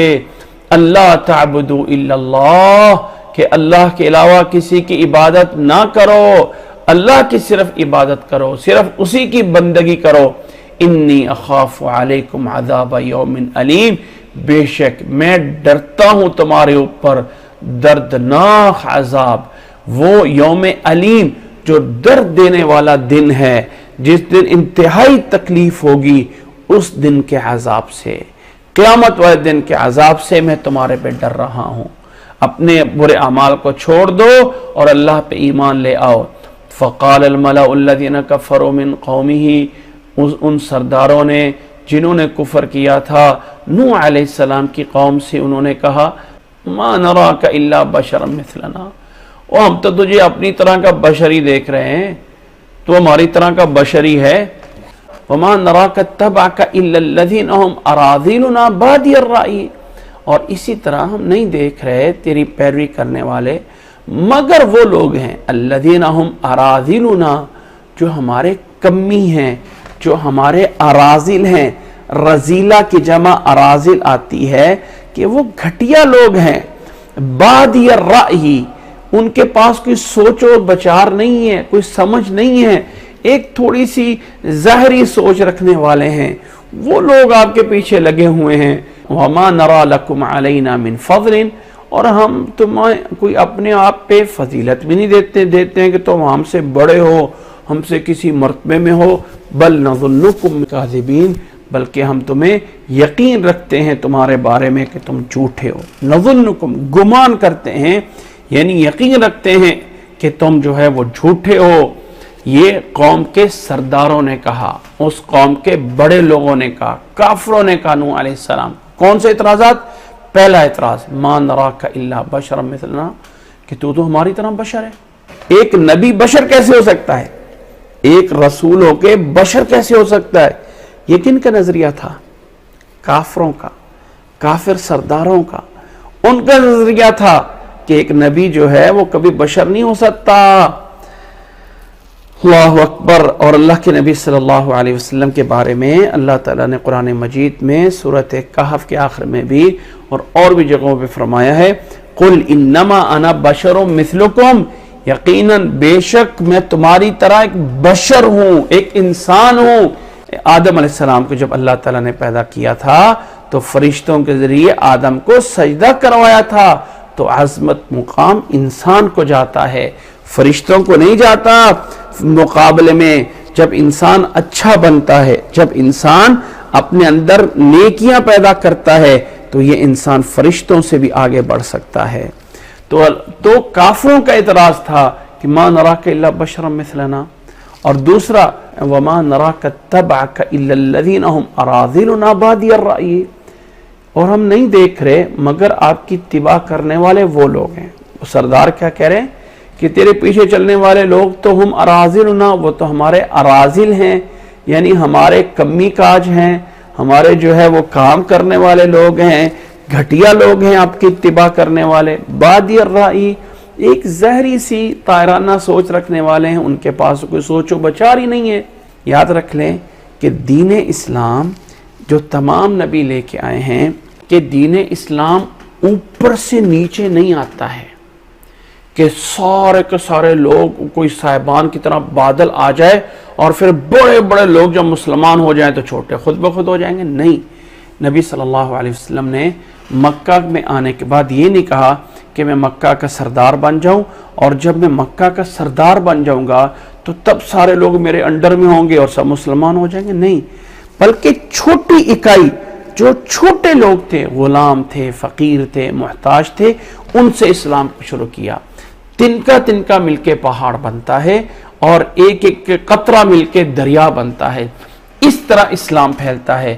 تو اللہ کے نبی صلی اللہ علیہ وسلم کے لیے بھی اور پہلے انبیاء کے لیے بھی جو ابتدائی طور پہ ماننے والے ہوتے ہیں وہ چھوٹے لوگ ہوتے ہیں، چھوٹے لوگ ماننے والے ہیں، بادی الرأی ہیں، یعنی جن کی رائے کوئی سوچ اتنی بڑی نہیں ہے، وہ لوگ ہیں چلنے والے۔ وَمَا نَرَاكَ اتَّبَعَكَ إِلَّا الَّذِينَ هُمْ أَرَاذِلُنَا بَادِيَ الرَّأْيِ وَمَا نَرَى لَكُمْ عَلَيْنَا مِنْ فَضْلٍ، اور نہ ہی ہم دیکھ رہے ہیں تمہیں ہمارے اوپر کوئی فضیلت ہے، بل نَظُنُّكُمْ كَاذِبِينَ، ہم تو تمہیں جھوٹا خیال کر رہے ہیں۔ اب آگے سے نوح علیہ السلام نے کہا قَالَ يَا قَوْمِ أَرَأَيْتُمْ إِن كُنتُ عَلَى بَيِّنَةٍ مِّن رَّبِّي، میرے قوم کیا خیال ہے تمہارا کہ جب میں اپنے رب کی طرف سے ایک واضح دلائل پہ ہوں، وَآتَانِي رَحْمَةً مِّنْ عِندِهِ، اور میرے رب نے اپنی رحمت مجھے دے دی ہے، فَعُمِّيَتْ عَلَيْكُمْ، تو تم سے وہ نعمت تمہارے اوپر جو ہے وہ تم اس نعمت سے اندھے ہو رہے ہو، تمہارے اوپر سے وہ نعمت اوجل ہو رہی ہے، تمہاری نگاہوں میں وہ نعمت نہیں آ رہی ہے۔ أَنُلْزِمُكُمُوهَا، تو میں تمہارے اوپر زبردستی تو نہیں کر سکتا ہوں، میں تمہارے اوپر لازمی تو وہ نہیں پھینک سکتا ہوں، أَنُلْزِمُكُمُوهَا، میں تمہارے اوپر وہ لازمی تو نہیں ڈال سکتا ہوں، وَأَنْتُمْ لَهَا كَارِهُونَ، کہ جب تم اس کو ناپسند کر رہے ہو تو میں کیا کر سکتا ہوں، لیکن میں تو اپنے رب کی طرف سے ایک واضح دلائل پہ ہوں نا، تم نہیں مان رہے ہو تو جرم تمہارا ہے۔ وَيَا قَوْمِ لَا أَسْأَلُكُمْ عَلَيْهِ مَالًا، اور اے میری قوم کے لوگو، میں تم سے کوئی اس اپنے کام میں، یہ کام کرنے میں تم سے کوئی مزدوری نہیں طلب کر رہا ہوں، تم سے کوئی مال نہیں تلاش کر رہا ہوں کہ تمہیں میری بات مانو، میں تمہیں تبلیغ کر رہا ہوں اور اس کے مقابل میں تم مجھے کچھ عطا کر دو، نہیں۔ ان اجریہ الا علی اللہ، میرا اجر اللہ کے ذمے ہے۔ وما انا بطارد الذین آمنوا، اور جو لوگ ایمان لائے ہیں ان کو میں دور نہیں کر سکتا اپنے آپ سے، میں انہیں دور نہیں کر سکتا، وہ میرے پہ ایمان لانے والے ہیں۔ انہم ملاقو ربہم، بے شک وہی اپنے رب سے ملنے والے ہیں۔ ولکنی اراکم قوما تجہلون، لیکن میں تمہیں دیکھ رہا ہوں تم جہالت میں پڑنے والی قوم ہو، تم ہو وہ قوم جو جہالت میں پڑ رہے ہو، تم جاہل بن رہے ہو۔ فرمایا کہ میں تمہیں اس طرح دیکھ رہا ہوں۔ وَيَا قَوْمِ مَنْ يَنْصُرُنِي مِنَ اللَّهِ، اور اے میری قوم کے لوگوں، کون میری مدد کر سکتا ہے اللہ کی طرف سے؟ ان طردتم، اگر میں ان کو اپنے پاس سے دور کر دوں، اگر میں ان کو اپنے پاس سے نکال دوں تو اللہ کے عذاب سے مجھے کون بچا سکتا ہے؟ کون ہے جو بچا؟ مَنْ يَنْصُرُنِي مِنَ اللَّهِ ان طردتم افلا تذکرون، اور تم کیوں نہیں سمجھتے ہو؟ اور اے لوگو، نوح علیہ السلام نے فرمایا وَلَا أَقُولُ لَكُمْ عِنْدِي خَزَائِنُ اللَّهِ، میں تمہیں یہ نہیں کہتا ہوں کہ اللہ کے خزانے میرے پاس ہیں، ولا اعلم الغیب، اور نہ ہی میں غیب کو جانتا ہوں، نتیجہ کیا ہونا ہے، انجام کیا ہے، میں نہیں جانتا، ولا اعلم الغیب، ولا اقول انی ملک، اور نہ میں یہ کہتا ہوں کہ میں فرشتہ ہوں، ولا اقول للذین تزدری اعینکم لن یؤتیہم اللہ خیرا، اور نہ میں یہ کہتا ہوں ان لوگوں کو جن کی آنکھیں، جن کو تمہاری آنکھیں چھوٹا کر رہی ہیں، جن لوگوں کو تم اپنی نظروں میں چھوٹا کر رہے ہو، ان کے بارے میں یہ نہیں کہہ سکتا کہ لن یؤتیہم اللہ خیرا، اللہ انہیں بھلائی نہیں دے گا۔ جن کو تم چھوٹا سمجھ رہے ہو اپنی نگاہوں میں، ان کے بارے میں نہیں کہہ سکتا کہ اللہ انہیں خیر نہیں دے گا۔ اللہ اعلم بما فی انفسہم، اللہ جانتا ہے ان کے دلوں میں کیا ہے۔ انی اذا لمن الظالمین، اگر میں نے ایسا کہا، اگر میں ایسا سوچ لوں تو میں تو ظالم ہو جاؤں گا۔ فرمایا میں ایسا نہیں سوچتا ہوں، ان کے اعمال ان کے ساتھ ہیں، وہ لوگوں نے اپنے اعمال لے کے جانا ہے۔ قالوا یا نوح قد جادلتنا، آگے سے قوم والوں نے کہا اے نوح تو نے ہمارے ساتھ بڑا جھگڑا کر لیا ہے، بہت بحث مباحثہ کر لیا ہے۔ فاکثرت علینا جدالنا، تو نے ہمارے اوپر بہت زیادہ جھگڑا ڈال دیا ہے۔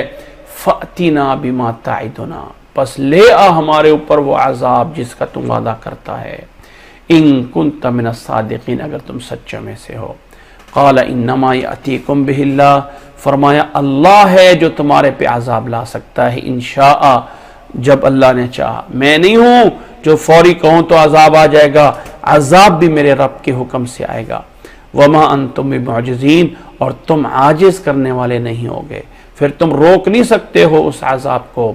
ولا ينفعكم نصحي ان اردت ان انصح لكم، اور میرے نصیحت کرنا تمہیں کسی فائدہ نہیں دے رہا۔ ولا ينفعكم، اور نہیں نفع دے رہا تمہیں، نصحی میری نصیحت کرنا، ان اردت ان انصح لكم، اگر میں تمہارے لیے خیر خواہی کر رہا ہوں۔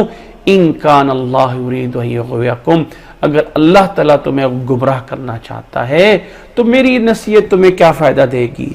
تمہارے ان اعمال کے نتیجے میں، تمہارے اس انکار کے نتیجے میں اللہ تعالیٰ تمہیں گمراہی میں ڈال رہا ہے، تو میری نصیحت تمہارے اوپر کیا فائدہ ہوگی؟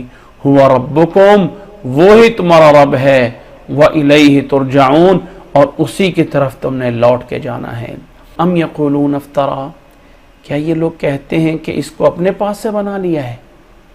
قل ان افتریتہ فعلی اجرامی، آپ کہہ دیجئے اگر میں نے اس کو اپنے پاس سے بنایا ہے تو اس کا جرم میرے اوپر، وَأَنَا بَرِيءٌ مِّمَّا تُجْرِمُونَ، اور میں بری ہوں اس تمام جرموں سے، ان تمام گناہوں سے جو تم کر رہے ہو، مِّمَّا تُجْرِمُونَ، جو تم جرم کر رہے ہو۔ یہ آیت نوح علیہ السلام کا مکالمہ ہے، یا یہ آیت نبی صلی اللہ علیہ وسلم کے لیے ہے، درمیان میں سے جملہ معترضہ ہے، دونوں رائے مفسرین کی موجود ہیں کہ بات جو ہے وہ نوح علیہ السلام کی چل رہی ہے، اور درمیان میں اللہ تعالیٰ نے فرمایا کہ اے نبی آپ ان باتیں جو ان کافروں کو بتا رہے ہیں اس بارے میں آپ انہیں کہہ دیں کہ کیا تم سمجھتے ہو کہ ساری باتیں اپنے پاس سے بنا لی ہیں؟ اگر بلانی ہیں تو فعلی اجرامی، میرے اوپر اس کا گناہ ہے، لیکن جو تم جرم کر رہے ہو میں اس سے بری ہوں۔ وَأُوحِيَ إِلَى نُوحٍ أَنَّهُ لَن يُؤْمِنَ مِن قَوْمِكَ إِلَّا مَن قَدْ آمَنَ فَلَا تَبْتَئِسْ بِمَا كَانُوا يَفْعَلُونَ، اللہ نے فرمایا اور نوح علیہ السلام کو ہم نے وحی کر کے بتا دیا تھا کہ اب جتنی تیری قوم میں سے ایمان لا چکے ہیں اس سے زیادہ اب ایمان نہیں لائیں گے۔ وَأُوحِيَ إِلَى نُوحٍ أَنَّهُ لَن يُؤْمِنَ مِن قَوْمِكَ إِلَّا مَن قَدْ آمَنَ، مگر جو لوگ ایمان لا چکے ہیں۔ فلا تبتئس، فرمایا بس افسوس نہ کر، ان کے کاموں پہ غمگین نہ ہو، بما کانوا یفعلون، جو یہ کر رہے ہیں، ان کے برے اعمال کی وجہ سے اللہ نے ان کے دلوں پہ مہریں لگا دی ہیں۔ وَاصْنَعِ الْفُلْكَ بِأَعْيُنِنَا، وَاصْنَعِ الْفُلْكَ، اور کشتی بنائیے، فلک کہتے ہیں ایک بڑی کشتی کو، ہمارے سامنے، ہماری آنکھوں کے سامنے۔ اب یہاں پہ اللہ نے اپنی طرف نسبت کی ہے اعین کی، بھی اعیننا، اس سے اللہ تعالیٰ کے لیے صفت عین، اللہ تعالیٰ کی آنکھ ہے، لیکن اس کا شکل و صورت، اس کی کیفیت کیا ہے اللہ عالم۔ اللہ تعالیٰ کی آنکھیں ویسے ہیں جیسے اللہ کی شان کے لائق ہے۔ بس اللہ کی آنکھ ہے. اللہ نے یہاں پہ فرمایا وَاصْنَعِ الْفُلْكَ بِأَعْيُنِنَا، ہماری آنکھوں کے سامنے آپ کشتی کو بنائیں. ہماری وحی، ہم جیسے آپ کو احکامات دے رہے ہیں ویسے ویسے بنائیں اور ہمارے سامنے بنائیں. وَلَا تُخَاطِبْنِي فِي الَّذِينَ ظَلَمُوا، اور فرمائے ان ظالموں کے بارے میں مجھ سے کبھی نہ مانگنا، ان کے بارے میں مجھے مخاطب نہ کرنا. اِنَّهُمْ مُغْرَقُونَ، بے شک وہ غرق ہونے والے ہیں. یہ بات اللہ تعالیٰ نوح علیہ السلام کو وحی کر کے بتا دی. وَيَصْنَعُ الْفُلْكَ، اور نوح علیہ السلام کشتی بنا رہے تھے. وَكُلَّمَا مَرَّ عَلَيْهِ مَلَأٌ مِّن قَوْمِهِ، کشتی جب بنا رہے تھے بڑی سے بڑی کشتی، تو قوم کے لوگ، قوم کے سردار جب بھی پاس سے گزرتے سخروا منہ، تو نوح علیہ السلام پہ مذاق کرتے کہ یہ کشتی اس نے کہاں یہاں خشکی میں چلانی ہے، یہ کشتی اتنی بڑی کو اس نے کیا کرنا ہے. نوح علیہ السلام آگے سے کہتے ان تسخروا منا فإنا نسخر منکم کما تسخرون، آج اگر تم ہم سے مذاق کر رہے ہو نا تو ہم بھی تم سے اسی طرح جو ہے وہ تمسخر کریں گے جیسے کہ تم یہ تمسخر کرتے ہو، یعنی جیسے تم ہم پہ اعتراض کر رہے ہو، جیسے تم ہم پہ جو ہے یہ باتیں بنا رہے ہو، ویسے ہم بھی تمہارے اوپر یہ باتیں بنائیں گے. فَسَوْفَ تَعْلَمُونَ مَنْ يَأْتِيهِ عَذَابٌ يُخْزِيهِ، پس ان قریب تم جان لو گے کہ کس پہ آتا ہے وہ عذاب جو اس کو رسوا کر دے گا. وَيَحِلُّ عَلَيْهِ عَذَابٌ مُقِيمٌ، اور کس پہ جو ہے وہ ہمیشگی والا عذاب آ جاتا ہے. اور کون ہے جو رسوا ہوتا ہے؟ فرمایا ان قریب تم جان لو گے. حتی اذا جاء امرنا وفارت النور، پھر فرمایا کہ یہاں تک کہ پھر جب ہمارا حکم آ گیا، اللہ تعالیٰ کی طرف سے عذاب کا حکم آ گیا. حتی اذا جاء امرنا وفارت النور، اور وفارت النور کا لفظی معنی ہے اور تندور پھٹ پڑا. تندور وہی ہوتا ہے جس میں روٹیاں لگی ہوتی ہیں. یہاں سے بہت سے لوگوں نے معنی لینے کی کوشش کی ہے کہ روٹیاں لگا رہے تھے اور آگ سے اوپر پانی تندور سے نکلنا شروع ہو گیا، گویا کہ یہ نشانی تھی، اب اللہ کا عذاب آنے لگا ہے. لیکن واللہ عالم یہ ایک محاورہ ہے. وفارت النور محاورہ ہے. جیسے ہم کسی کے اوپر کہتے ہیں نا، ایک انسان اپنے بارے میں یار میرے پہ تو مشکل کا پہاڑ ٹوٹ گیا. اب وہ پہاڑ ٹوٹ گیا نہیں ہوتا ہے، یہ ایک محاورہ ہوتا ہے. میرے گھر میں تو بم پھٹ گیا، اس کا معنی یہ نہیں ہوتا کہ بم پھٹ گیا، بلکہ معنی ہوتا ہے ایک بہت بڑی مشکل آ گئی ہے. تو وفارت تندور، یہاں تک کہ تندور پھٹ پڑا، گویا کہ زمین مراد، اس سے زمین سے پانی بہنے لگ گیا. زمینوں سے یعنی آسمان سے تو پانی برستا ہی ہے، وہ تو پتہ ہے کہ آسمان سے بارش آتی ہے، لیکن زمین سے پانی پھٹ پڑے، زمین سے پانی نکلنا شروع ہو جائے. وفارت تنور، اور تندور پھٹ پڑا. قلنا، ہم نے کہا نوح علیہ السلام سے، ہم نے کہا، ہم نے حکم دیا احمل فیہا من کل زوجین اثنین، فرمایا کہ ہر ایک جانور سے جوڑا جوڑا اس کشتی میں بٹھا لے. وَأَهْلَكَ، اور اپنی فیملی گھرانے کو بھی، سوائے اس کے کہ جس پہ ہمارا حکم پہلے سے آ چکا ہے کہ یہ لوگ بیٹھیں گے. الا من سبق، سوائے اس کے ان لوگوں کے بارے میں جن کے بارے میں ہم کہہ چکے ہیں کہ وہ لوگ نہیں ہیں چلنے والے. الا من سبق، مگر انہیں نہیں بٹھانا اپنے گھرانے میں سے جن کے بارے میں ہم کہہ چکے ہیں کہ یہ نہیں ماننے والے ہیں. نوح علیہ السلام کا ایک بیٹا جو کہ مسلمان نہیں ہوا تھا، وہ اور اسی طرح نوح علیہ السلام کی بیوی یہ بھی مسلمان نہیں ہوئے تھے. قرآن مجید نے صراحت کی ہے سورۃ تحریم میں کہ نوح علیہ السلام کی بیوی بھی ایمان نہیں لائی تھی. ان کے بارے میں فرمایا کہ ان کو نہیں بٹھانا. ومن آمنا، اور ایمان والوں کو بٹھانا ہے. وما آمن معه الا قلیل، اور نوح علیہ السلام کے ساتھ تھوڑے سے لوگ ایمان لائے تھے.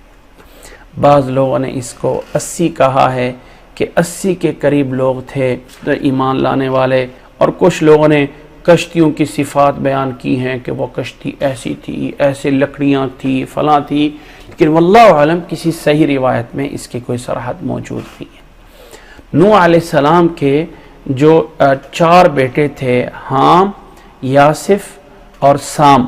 سام، حام، یاسف، اور جو یعنی نہیں ایمان لایا تھا وہ یام تھا اور اس کی بیوی نوح علیہ السلام کی تھی، جو کہ مورخین نے جسے نقل کیا ہے کہ یام نہیں ایمان لایا تھا، لیکن سام سین سے، حام ہا سے، اور یافس یا الف یا اور فا اور تھا، یہ 3 ایمان لے کے آئے تھے، اور یا الف یا یام یہ ایمان نہیں لایا تھا۔ یام کا دوسرا نام کعنان بھی تھا، لقب اس کا تھا، یہ ایمان نہیں لایا تھا، یہ پانی میں غرق ہو گیا تھا۔ تو اللہ تعالیٰ نے کہا الا من سبق علیہ القول، جس کے بارے میں بات پہلے اللہ تعالیٰ بتا چکا ہے، انہیں نہیں بٹھانا، باقی سب کو بٹھا لیں۔ اور ایمان والوں کو بھی وما آمن معه الا قلیل، تھوڑے سے لوگ ایمان لائے تھے۔ اب یہ 80 لوگ ایمان لائے تھے یا 82 لوگ ایمان لائے تھے، اس کی صراحت کسی صحیح روایت میں موجود نہیں ہے، ہاں بس قرآن مجید نے تھوڑے سے لوگ کہا ہے۔ وقال ارکبوا فیہا، اور کہا کہ سوار ہو جاؤ اس کشتی میں، ارکبوا فیہا بسم اللہ مجریہا ومرساہا، اللہ کے نام کے ساتھ اس کا چلنا ہے اور اس کا رکنا ہے۔ بسم اللہ، اللہ کے نام کے ساتھ، بسم اللہ اللہ کے نام کی برکت سے، مجریہا جرا یجری جریان سے ہے، چلنا، بھاگنا، دوڑنا، مجریہا یہ مصدر ہے، معنی ہے اس کا چلنا، ومرساہا یہ ارسل رک جاؤ، علی رسلک رک جاؤ، عربی میں بولا جاتا ہے رک جاؤ، علی رسلک ٹھہر جاؤ، تو مرساہا اس کا ٹھہرنا، یہ سب کچھ اللہ کے حکم سے ہے، اللہ کے نام کے ساتھ ہے۔ فرمایا کشتی اللہ کے حکم سے چلے گی، ان ربی لغفور الرحیم، بے شک میرا رب جو ہے وہ معاف کرنے والا ہے، بے شک میرا رب جو ہے وہ رحم کرنے والا ہے۔ اس طرح کر کے کشتی چل رہی تھی۔ یہ حکایت بیان جا رہی ہے نوح علیہ السلام کی اس کشتی کی، نوح علیہ السلام کے اس بیڑے کی، اور اللہ تعالیٰ کے حکم سے بسم اللہ مجریہا و مرساہا، یہ گویا کہ ایک اس کی یعنی خبر ہمیں دی گئی ہے۔ ہاں کچھ لوگوں کے ہاں ایسا ہے کہ جب بھی انسان کسی سواری پہ پڑتا ہے تو دعا پڑھے بسم اللہ مجریہا و مرساہا، لیکن اللہ کے نبی صلی اللہ علیہ وسلم کی جو مسنون دعائیں ہیں ان میں یہ نہیں ہے۔ جو مسنون دعائیں ہیں اس میں یہ ہے کہ جب انسان سواری پہ بیٹھتا ہے تو پھر یہ دعا پڑھے، سورۃ زخرف کی آیات، سبحان الذی سخر لنا ھذا وما كنا له مقرنین وَإِنَّا إِلَىٰ رَبِّنَا لَمُنْقَلِبُونَ، جو صحیح سنت سے ثابت ہے۔ بسم اللہ مجریہا و مرساہا، یہ اللہ نے خبر دی ہے کہ اس کشتی کا چلنا اور اس کا ٹھہرنا اللہ کے نام سے، اللہ کے حکم سے اور اللہ کی طرف سے تھا۔ ان ربی لغفور الرحیم، بے شک میرا رب غفور الرحیم ہے۔ اور اللہ نے فرمایا کہ وہ کشتی لے کے چلی، وَهِيَ تَجْرِي بِهِمْ فِي مَوْجٍ كَالْجِبَالِ، اور وہ کشتی ایسے پانیوں میں لے کے چلی، کالجبال جو پہاڑ کی طرح کی موجیں بن گئی، پہاڑ کی طرح کی وہ موجیں بن گئی، پانی اتنی بڑی موجیں بن گئی، اتنے بڑے تندے بن گئے جیسے کہ پہاڑ ہوتے ہیں۔ اب اس عالم میں اس موقع پہ وَنَادَى نُوحٌ ابْنَهُ، نوح علیہ السلام نے اپنے اس بیٹے کو آواز دی، وہ بیٹا جو پانی میں ڈوب رہا تھا، وَكَانَ فِي مَعْزِلٍ، اور وہ ایک علیحدہ جگہ میں تھا، وہ بیٹا جو کہ ایک علیحدہ سے ایک کنارے پہ موجود تھا، کہا بیٹا آ جاؤ، بیٹھ جاؤ ہمارے ساتھ، یعنی ایمان لے آؤ اور بیٹھ جاؤ۔ وَكَانَ فِي مَعْزِلٍ، الگ جگہ پہ تھا۔ یا بنی ارکب معنا، بیٹھ جاؤ ہمارے ساتھ، وَلَا تَكُن مَعَ الْكَافِرِينَ، اور کافروں کے ساتھ مت ہو جاؤ، کافروں میں نہ ہو، آؤ ایمان والوں میں ہو جاؤ۔ قَالَ سَآوِي إِلَىٰ جَبَلٍ، بیٹے نے کہا میں تو بڑے پہاڑ پر چڑھ جاؤں گا، يَعْصِمُنِي مِنَ الْمَاءِ، وہ پہاڑ مجھے آج پانی سے بچا لے گا، میں اوپر چڑھ رہا ہوں، بھاگ رہا ہوں، پہاڑی پہ جا رہا ہوں، پانی جو ہے مجھے کچھ نہیں کرے گا۔ فرمایا قَالَ لَا عَاصِمَ الْيَوْمَ مِنْ أَمْرِ اللَّهِ، آج کوئی نہیں بچانے والا اللہ کے حکم سے، لا عاصمہ نہیں بچانے والا، آج اللہ کے حکم سے کوئی بھی نہیں بچانے والا، الا من رحمہ، مگر جس پہ اللہ نے رحم کیا، مگر جس پہ اللہ نے رحم کیا وہ بچ سکتا ہے، اس کے علاوہ کوئی نہیں بچ سکتا ہے۔ یہ باتیں ہو ہی رہی تھیں کہ وحال بینہم الموج فکان من المغرقین، کہ ایک بڑی موج آئی پانی کی اور وہ ان کے درمیان حائل ہو گئی، ایک طرف نوح علیہ السلام اور دوسری طرف بیٹا غرق ہونے والا، وہ جو ہے وہ حائل ہو گئی، وہ موج ان کے درمیان آ کے وہ جو ہے وہ حائل ہو گئی اور وہ غرق ہو گئے۔ فکان من المغرقین، وہ بیٹا غرق ہونے والوں میں سے ہو گیا۔ یاد رکھیں قرآن مجید ایک ایسی کتاب ہے جو سٹوری بک نہیں ہے، یہ نہیں ہے کہ یہ سٹوری ہے جس میں تسلسل چلتا ہے۔ اللہ تعالیٰ صرف انہی پوائنٹ کو بتاتا ہے جس سے نصیحت لینا مقصد ہو، اس کی جزئیات اللہ تعالیٰ بیان نہیں کرتا ہے۔ تو اللہ تعالیٰ یہاں بتانا چاہتا ہے کہ اس طرح کر کے بڑی موجیں آئیں، اس طرح کر کے پانی چلا، نوح علیہ السلام کا بیٹا اس طرح کر کے غرق ہوا، اور پھر اللہ تعالیٰ نے جب کشتی کو ٹھہرایا وَقِيلَ يَا أَرْضُ ابْلَعِي مَاءَكِ، اور پھر اللہ تعالیٰ نے زمین سے کہا وَقِيلَ، اور کہا گیا، کہنے والا کون تھا؟ اللہ، یا ارض، اے زمین، ابلعی ماءکی، نگل جا اپنے پانی کو۔ ابلع، یبلع کا معنی ہوتا ہے کسی چیز کو نگل جانا۔ ابلعی ماءکی ویا سماء، اور اے پہاڑ، اقلعی، تھم جا، رک جا۔ زمین کو کہا اپنے پانی کو سمیٹ لے، اور آسمان کو حکم دیا کہ وہ بھی اپنے پانی برسانا روک دے۔ وغیض الماء، پانی جو ہے وہ سکڑ گیا۔ وقضی الامر، اور اللہ کا معاملہ پورا ہو گیا۔ واستوت علی الجودی، اور وہ فلک، وہ کشتی ایک جودی پہاڑ پہ آ کے ٹھہر گئی۔ وقیل بعدا للقوم الظالمین، اور کہا گیا کہ بربادی ہے، پر دوری ہے اس قوم کے لیے جو ظالم تھی۔ تو یہ آ کے اس قوم کا انجام ہوا تھا۔ اس طرح کر کے نوح علیہ السلام کو اللہ تعالیٰ نے اس موج میں سے نکالا تھا۔ قرآن مجید کے ان آیات میں یہ آیت ایک بڑی عجیب ہے۔ ہمارے لیے تو یہ ایک عام سی الفاظ ہیں، زمین سے کہا گیا اپنے پانی کو نگل جا۔ نوح علیہ السلام کی وہ کشتی جودی پہاڑ پہ آ کے رک گئی، اور ظالموں کے لیے جو ہے یہ بہت دوری ہے۔ لیکن ان الفاظ میں ایک معنویت ہے جس مفہوم کو شاید ہم لفظوں میں نہیں بیان کر سکتے۔ عباسی دور میں ایک شخص گزرا ہے، اس کا نام ہے عبداللہ ابن مقفع، بہت بڑا عربی دان ہے، بہت بڑا عربی زبان جاننے والا تھا، عبداللہ ابن مقفع کے نام سے ہے۔ اور اس نے ایک کتاب لکھی ہے کلیلہ اور دمنہ، دو جانوروں کی کہانی ہے۔ اس میں الفاظ ایسے چنے ہیں کہ آج تک جتنے بھی کوئی عربی میں اسپیشلائزیشن کرتے ہیں، عربی میں ایڈوانس پہ جاتے ہیں، تو انہیں وہ کتاب پڑھائی جاتی ہے کہ جانو الفاظ کیسے ہوتے ہیں۔ اسے کہا گیا تھا عبداللہ بن مقفع کو کہ قرآن مجید کی طرح کا کلام بنا کے دکھا دے۔ اس نے کہا جی 1 سال مجھے دو، مہلت دو، 1 سال کا مجھے وظیفہ دو، تو میں اس طرح کا ایک کلام بنانے کی کوشش کرتا ہوں۔ 1 سال کا وظیفہ لیا، 1 سال کا راشن لے کے گھر میں بیٹھ کے کلام بناتا رہا۔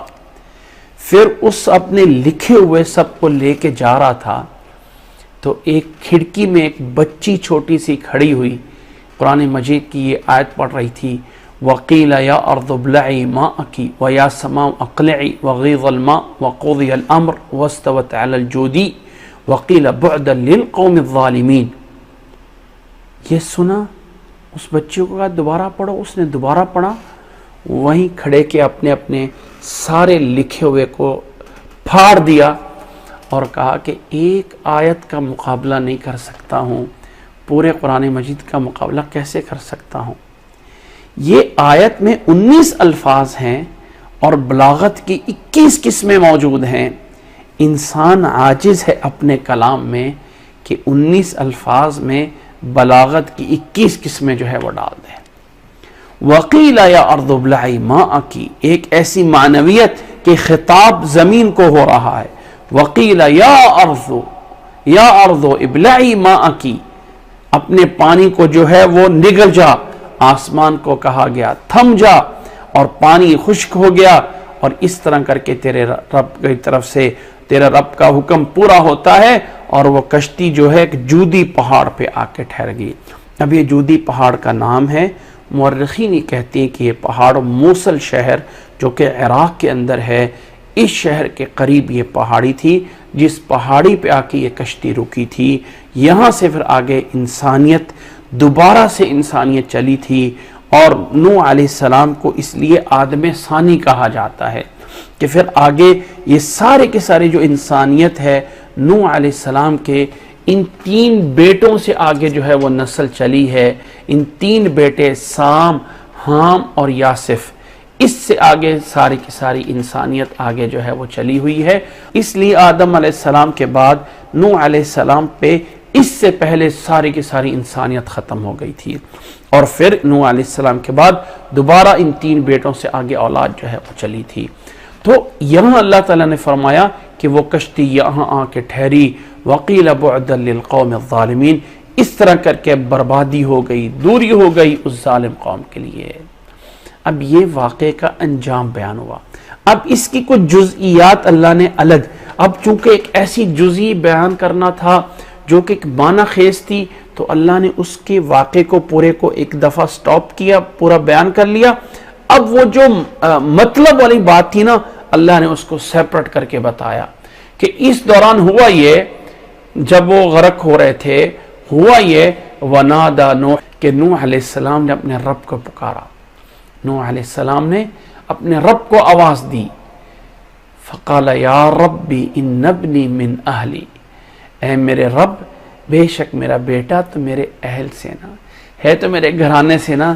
جب بیٹا آنکھوں کے سامنے ڈوبا گیا نا، تو نوح علیہ السلام میں وہ ایک ماں اولاد جیسی بھی ہو نا، جتنی بھی بری ہو، یعنی ایک محبت ہوتی ہے اولاد کے ساتھ، جتنی بھی بری ہو جائے، تو وہ جو پدری محبت ہے نا وہ جاگ اٹھی، کہا میرے رب میرا بیٹا تو میرے گھرانے سے ہے، وَإِنَّ وَعْدَكَ الْحَقِّ، اور اللہ تیرا وعدہ حق ہے، وَأَنْتَ أَحْكَمُ الْحَاكِمِينَ، اور اللہ سب سے بڑا تو ہی احکم الحاکمین ہے، سب سے بڑا تو فیصلہ کرنے والا ہے۔ یعنی اے اللہ، اچھا ڈائریکٹ نہیں کہا، ذرا مانگنے کے آداب بھی دیکھیے، اے اللہ میرے بیٹے کو بچا لے، ڈائریکٹ نہیں کہا۔ ایسے آج ہم بڑے ڈائریکٹ ہو کے مانگنے میں کہتے ہیں، بے درد ہو کے لوگوں سے بھی کہہ دیتے ہیں مجھے یہ چیز دے دو۔ نوح علیہ السلام نے بھی تھوڑا، اے اللہ میرا بیٹا میرے گھرانے سے، تیرا وعدہ برحق ہے، کہ پیچھے وعدہ تھا نا کہ آپ تیرے گھرانے کو بچاؤں گا، اللہ میرا بیٹا بھی تو ہے، اور تو سب سے احکم الحاکمین ہے۔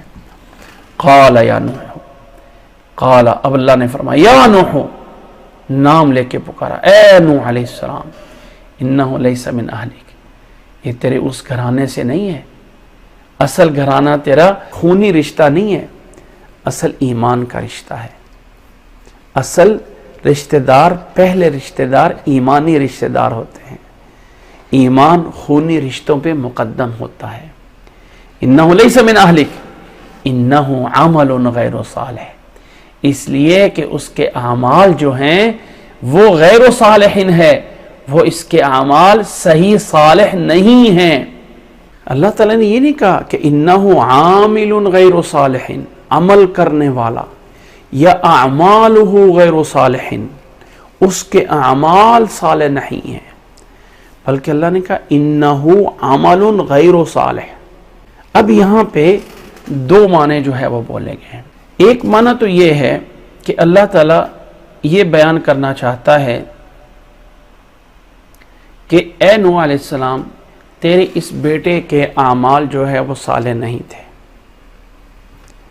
اور دوسری بات اللہ تعالیٰ یہ بتانا چاہتا ہے کہ اے نوح، یہ جو تو مانگ رہا ہے نا، یہ اچھا کام نہیں ہے، یہ تیرے گھرانے میں سے نہیں ہے، تیرا یہ عمل غیر صالح ہے۔ یا یہ ہے کہ انہو، بے شک تیرا بیٹا جو ہے یہ نیک اعمال میں سے نہیں ہے۔ اب اگر بیٹے کی طرف ہو تو عملن بولا گیا، عامل نہیں بولا گیا، یا اعمالو نہیں بولا گیا۔ علت بتائی گئی ہے اگر اس کو پیچھے کے ساتھ کہ وہ تیرے گھرانے سے اس لیے نہیں ہے کہ اس کے نیک اعمال نہیں ہیں، تو یہاں پہ عمل کہہ کے بولا گیا۔ اور شاید ہم اس بات کو جانتے ہیں کہ جب کسی مصدر کو کسی جامد لفظ پہ لگایا جاتا ہے تو وہاں بلاغت مقصود ہوتی ہے۔ مثال کے طور پر مثال دے کے سمجھاتا ہوں، کسی کا نام ہے زید، خالد، بکر، عمر، مثلا کسی کا نام ہے زید یا کسی کا نام ہے خالد، اور میں کہہ دیتا ہوں خالد عالم، کیا معنی بنتا ہے کہ خالد عالم ہے، ٹھیک ہے؟ اور اگر میں کہہ دوں خالد علم تو معنی بن جاتا ہے خالد ایک ایسا عالم ہے جو کہ بہت بڑا علم رکھتا ہے، کہ اس خالد کو ہی ہم نے علم بول دیا، ٹھیک ہے؟ تو جیسے یعنی ایک حدیث میں جب محدثین کہیں کسی کو پختہ بیان کرنا چاہتے ہیں کسی راوی کو تو کہہ دیتے ہیں فلان ثقۃ، یا جیسے میں نے مثال دی ہے خالد عالم کی بجائے خالد علم، تو عالم کی بجائے جب وہ صفت علم کی لا کے خالد پہ فٹ کی جاتی ہے تو اس میں معنی ہوتا ہے اس کا جس کو ہم کہتے ہیں بلاغت، زیادہ مبالغہ کرنا۔ تو گویا انہ لیس من اہلک، اے نوح تیرا بیٹا تیرے گھرانے میں سے نہیں ہے، اس لیے کہ اس کے بہت زیادہ اعمال، بہت برے اعمال ہیں، بہت زیادہ۔ یہ کیوں کہاں سے لیا گیا ہے؟ عمل غیر صالح سے، کہ اللہ نے لفظ عمل بولا ہے، لفظ اعمالہ نہیں بولا، یا لفظ عامل نہیں بولا، بلکہ عمل بولا ہے کہ اس کا عمل ہی یہ اتنے برے اعمال والا ہے کہ گویا کہ سارا کا سارا برا عمل ہی یہ خود بن گیا ہے۔ انہ عمل غیر صالح، یعنی یہ ایمان نہیں لایا تو یہ تیرے گھرانے میں سے نہیں ہے۔ فلا تسألنی ما لیس لک بہ علم، فرمایا اے نوح وہ چیز مت مانگ جس کا تجھے پتہ نہیں ہے، جس کی تجھے اجازت نہیں ہے۔ انی اعظک، اللہ نے فرمایا میں تجھے وارننگ دیتا ہوں، تجھے نصیحت کرتا ہوں، کہیں تو جاہلوں میں سے نہ ہو جائے، کہیں تو نادانوں میں سے نہ ہو جائے، اس لیے یعنی تجھے اس کا علم نہیں، تجھے جاہلوں میں سے ہو جائے۔ اے نوح اپنے بیٹے کا جو تو نے سوال کیا ہے یہ صحیح نہیں کیا۔ انہ لیس من اہلک انہ عمل غیر صالح انی اعظک ان تکون من الجاہلین۔ کتنے جملے؟ پہلا لیس من اہلک ایک، انہ عمل غیر صالح دو، فلا تسألنی ما لیس لک بہ علم تین، انی اعظک ان تکون من الجاہلین۔ اللہ تعالیٰ نے چار طریقوں سے فرمایا نوح علیہ السلام یہ سوال تیرا صحیح نہیں ہے۔ قال رب انی اعوذ بک ان اسألک ما لیس لی بہ علم۔ نوح علیہ السلام فوراً رب کی طرف رجوع کیا، اے میرے رب انی اعوذ بک، میں تیری پناہ میں آتا ہوں، ان اسألک، کہ میں تجھ سے کوئی ایسی چیز مانگ لوں جس کی مجھے اجازت، مجھے علم نہیں ہے، یعنی جس کی مجھے اجازت نہیں ہے۔ اے اللہ وَإِلَّا تَغْفِرْ لِي، یہاں پہ وَإِن لَا تَغْفِرْ لِي، اگر تو نے اے اللہ مجھے معاف نہ کیا اور مجھ پہ رحم نہ کیا تو اکونن من الخاسرین، میں خسارے پانے والوں میں سے ہو جاؤں گا۔ کہ اے اللہ مجھے معاف فرما دے، اے اللہ مجھ پہ رحم فرما، اے اللہ میں خسارہ پانے والوں میں سے ہو جاؤں گا اگر مجھ پہ رحم نہ کیا۔ تو ان آیات میں ان چیزوں میں ذرا غور کیجئے گا، ایک بات پہ سمجھیے، اس کائنات میں سب سے بڑا شرف کیا ہے؟ سب سے بڑا شرف اللہ کے ہاں، سب سے بڑا شرف مرتبہ اللہ نے نبیوں کا ہوتا ہے، اور سب سے بڑا شرف نبیوں کے گھرانے کا ہوتا ہے۔ نبی کا گھرانہ جسے ہم سید گھرانہ کہتے ہیں، جسے ہم سید کہتے ہیں، یہ نبی کا گھرانہ ہے، وہ چاہے محمد صلی اللہ علیہ وسلم ہے یا پہلے انبیاء، ان کے گھرانے کو سید جسے ہم کہتے ہیں۔ اگر ایمان نہیں ہے نا تو نبی کا بیٹا، نبی نوح علیہ السلام کا بیٹے کو بھی اللہ تعالیٰ نے کافروں کے ساتھ عذاب میں ڈال دیا۔ تو اصل رشتہ داری کی جو ایمان والوں کی ہے نا، وہ ایمان کا رشتہ اس خونی رشتے سے مقدم ہوتا ہے۔ اللہ اکبر۔ جنگ بدر میں ابو عبیدہ بن الجراح تھے، تو لڑائی میں سامنے باپ آ گیا، ابو عبیدہ سامنے باپ آ گیا مقابلے میں۔ پہلے کوشش کی کہ کہیں میں اپنے باپ سے وار بچا لوں، جب سمجھا کہ میرا رب ہی مجھ سے امتحان لینا چاہتا ہے تو ایک ہی وار سے اپنے باپ کی گردن کو اڑا دیا تھا، اور یہ ثابت کر دیا تھا کہ اصل رشتہ ایمان لانے کے بعد اسلام کا ہوتا ہے۔ اور پیچھے ہم سورۃ توبہ میں یہ آیت پڑھ چکے ہیں، قُلْ إِن كَانَ آبَاؤُكُمْ وَأَبْنَاؤُكُمْ وَإِخْوَانُكُمْ وَأَزْوَاجُكُمْ وَعَشِيرَتُكُمْ وَأَمْوَالٌ اقْتَرَفْتُمُوهَا وَتِجَارَةٌ تَخْشَوْنَ كَسَادَهَا وَمَسَاكِنُ تَرْضَوْنَهَا أَحَبَّ إِلَيْكُم مِّنَ اللَّهِ وَرَسُولِهِ وَجِهَادٍ فِي سَبِيلِهِ فَتَرَبَّصُوا حَتَّى يَأْتِيَ اللَّهُ بِأَمْرِهِ۔ اگر تمہارے اولاد، تمہارے والدین، تمہاری بیویاں، تمہارے بچے، تمہارے گھر، تمہارے کاروبار، یہ سب کچھ اللہ سے زیادہ محبوب ہے، اللہ کے رسول سے زیادہ پسندیدہ ہے، اللہ کے راستے میں جہاد کرنے سے زیادہ ہے، تو آؤ پھر اللہ تعالیٰ کے حکم کا انتظار کر لو۔ تو یاد رکھ لیں، سب سے پہلا رشتہ ایمان کا ہوتا ہے، اور سب سے مقدس گھرانہ نبوت کا ہوتا ہے۔ لیکن اگر کوئی ایمان نہیں لاتا ہے تو اللہ کے ہاں نبی کے قبیلہ قریش سے ابو جہل بھی تھا، لیکن ایمان نہیں لایا تو ابو الحکم کی جگہ پہ ابو الجہل کہلایا۔ ابو الحکم تھا، فیصلوں کا باپ، فیصلے والا تھا، لیکن جب نہیں مانا تو ابو جہل بن گیا۔ اس لیے یاد رکھ لیں کہ دین اسلام نسل پرستی دین نہیں ہے۔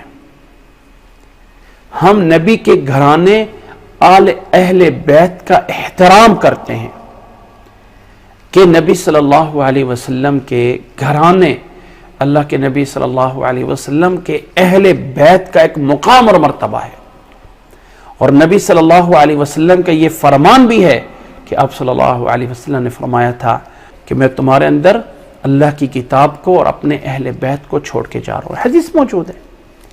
اس لیے اہل بیت کو ایک تقدس ضرور موجود ہے، لیکن یہ نہیں بھولنا چاہیے کہ نبی کے اہل بیت میں آپ کی بیویاں بھی ہیں، وہ قرآن مجید کی نص سے موجود ہیں، قرآن مجید کے الفاظ میں انہیں اہل البیت کہا گیا ہے۔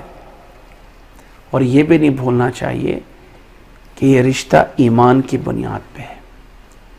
اگر کوئی نبی کے گھرانے سے ہو یا نبی کے قبیلے سے ہو اور ایمان نہیں لایا ہے تو وہ بھی اولئک کالانعام بل ہم اضل۔ یہ دین نسل پرستی کے دین کا نام نہیں ہے کہ فلانے کا بیٹا فلانا امام بنا، فلانے کا بیٹا فلانا امام بنا، اور 12 امام جو ہے وہ بیٹوں سے بیٹے آگے چلے، اور 8واں امام جو ہے وہ جا کے غار میں چھپا ہوا ہے، اور وہی نکلنا اور اس پہ آ کے امامت ختم ہو گئی، اور وہی جو ہے آخر میں آنا ہے۔ یہ نسل پرستی کا دین نہیں ہے۔ تو یہاں پہ اللہ نے کہا اے نوح، یہ تیرا بیٹا تیری نسب سے ضرور ہے، لیکن تیرے اس اہل سے، آل سے نہیں ہے جس کو ہم اہل آل یا جس کو ہم شرف کا گھرانہ بولتے ہیں، اس سے نہیں ہے، اس لیے کہ اس کے اعمال بہت برے ہیں۔ انہ لیس من اہلک انہ عمل غیر صالح فلا تسألنی ما لیس لک بہ علم۔ بس مت مجھ سے سوال کریں جس کا آپ کے پاس علم نہیں ہے، میں تجھے نصیحت کرتا ہوں کہ تو جاہلوں میں سے نہ ہو۔ نوح علیہ السلام نے فوراً اپنی غلطی کا اعتراف کیا اور اللہ سے مانگا، اللہ نے انہیں معاف کر دیا۔ پھر اللہ نے کہا قیل یا نوح اہبط بسلام منا وبرکات علیک وعلی امم ممن معک۔ کہا کہ اے نوح اتریے اس کشتی سے، اہبط نیچے اتر جائیں، بسلام سلامتی کے ساتھ ہماری طرف سے، وبرکات علیک اور برکت ہو تجھ پہ، وعلی امم ممن معک اور تیرے ساتھ جو امتیں ہیں، تیرے ساتھ جو گروہ ہیں جنہیں آگے چل کے بڑی بڑی امتیں بننا ہے، ان سب پہ فرمایا برکتیں ہوں، بہت سی جماعتوں پہ جو تمہارے ساتھ ہیں۔ وعلی امم ممن معک وامم سنمتعہم اور بہت سی ایسی امتیں بھی آئیں گی جنہیں ہم کچھ فائدہ تو دیں گے، ثم یمسہم منا عذاب علیم پھر انہیں ہماری طرف سے دردناک عذاب پہنچے گا۔ وہ لوگ جو اللہ کی نہیں مانیں گے انہیں عذاب آئے گا۔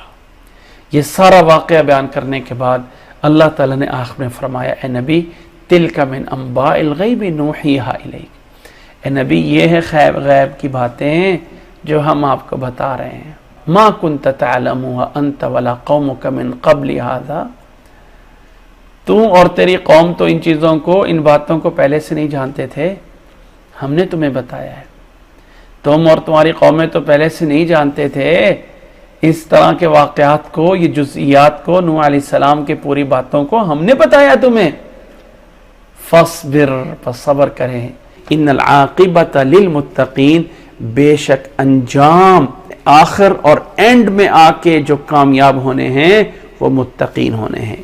ان العاقبۃ للمتقین، بے شک انجام متقین کے لیے ہوگا، کامیابی متقین کے لیے ہوگی۔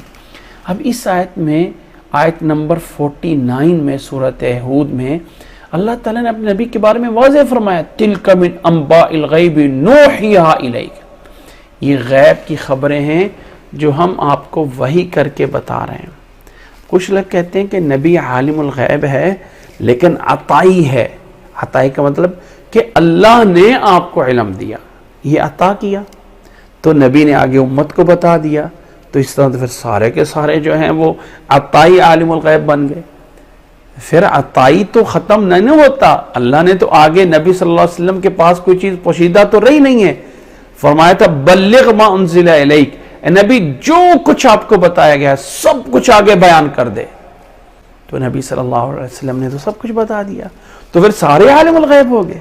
نہیں، عالم الغیب صرف اللہ کی ذات ہے۔ عالم الغیب فلا یظہر علی غیبہ احدا، اللہ نے فرمایا یہ غیب کی خبریں جو ہم نے آپ کو بتا رہے ہیں، ما کنت، نہیں تھے آپ جانتے، انت، آپ، ولا قوموں کا، اور نہ آپ کی قوم، من قبل ھذا، اس سے پہلے۔ فاصبر ان العاقبۃ للمتقین، انت صبر کیجئے، صبر کیجئے، ان العاقبہ، انجام بے شک متقین کے حق میں ہونا ہے۔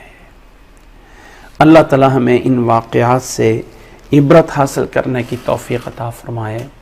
اللہ تعالی ہمیں ان پہلے واقعات پہ ایمان لانے کی توفیق عطا فرمائے، اور اللہ تعالی ہمیں اپنی زندگی کو صحیح احکامات پہ گزارنے کی توفیق عطا فرمائے۔ آج ہم اسی پہ اکتفا کرتے ہیں، انشاءاللہ تعالی آگے کی آیات انشاءاللہ آئندہ کلاس میں چلتی رہیں گی۔ اللہ تعالی ہمیں عمل کرنے کی توفیق عطا فرمائے۔ جزاکم اللہ احسن الجزا، وآخر دعوانا ان الحمد للہ رب العالمین۔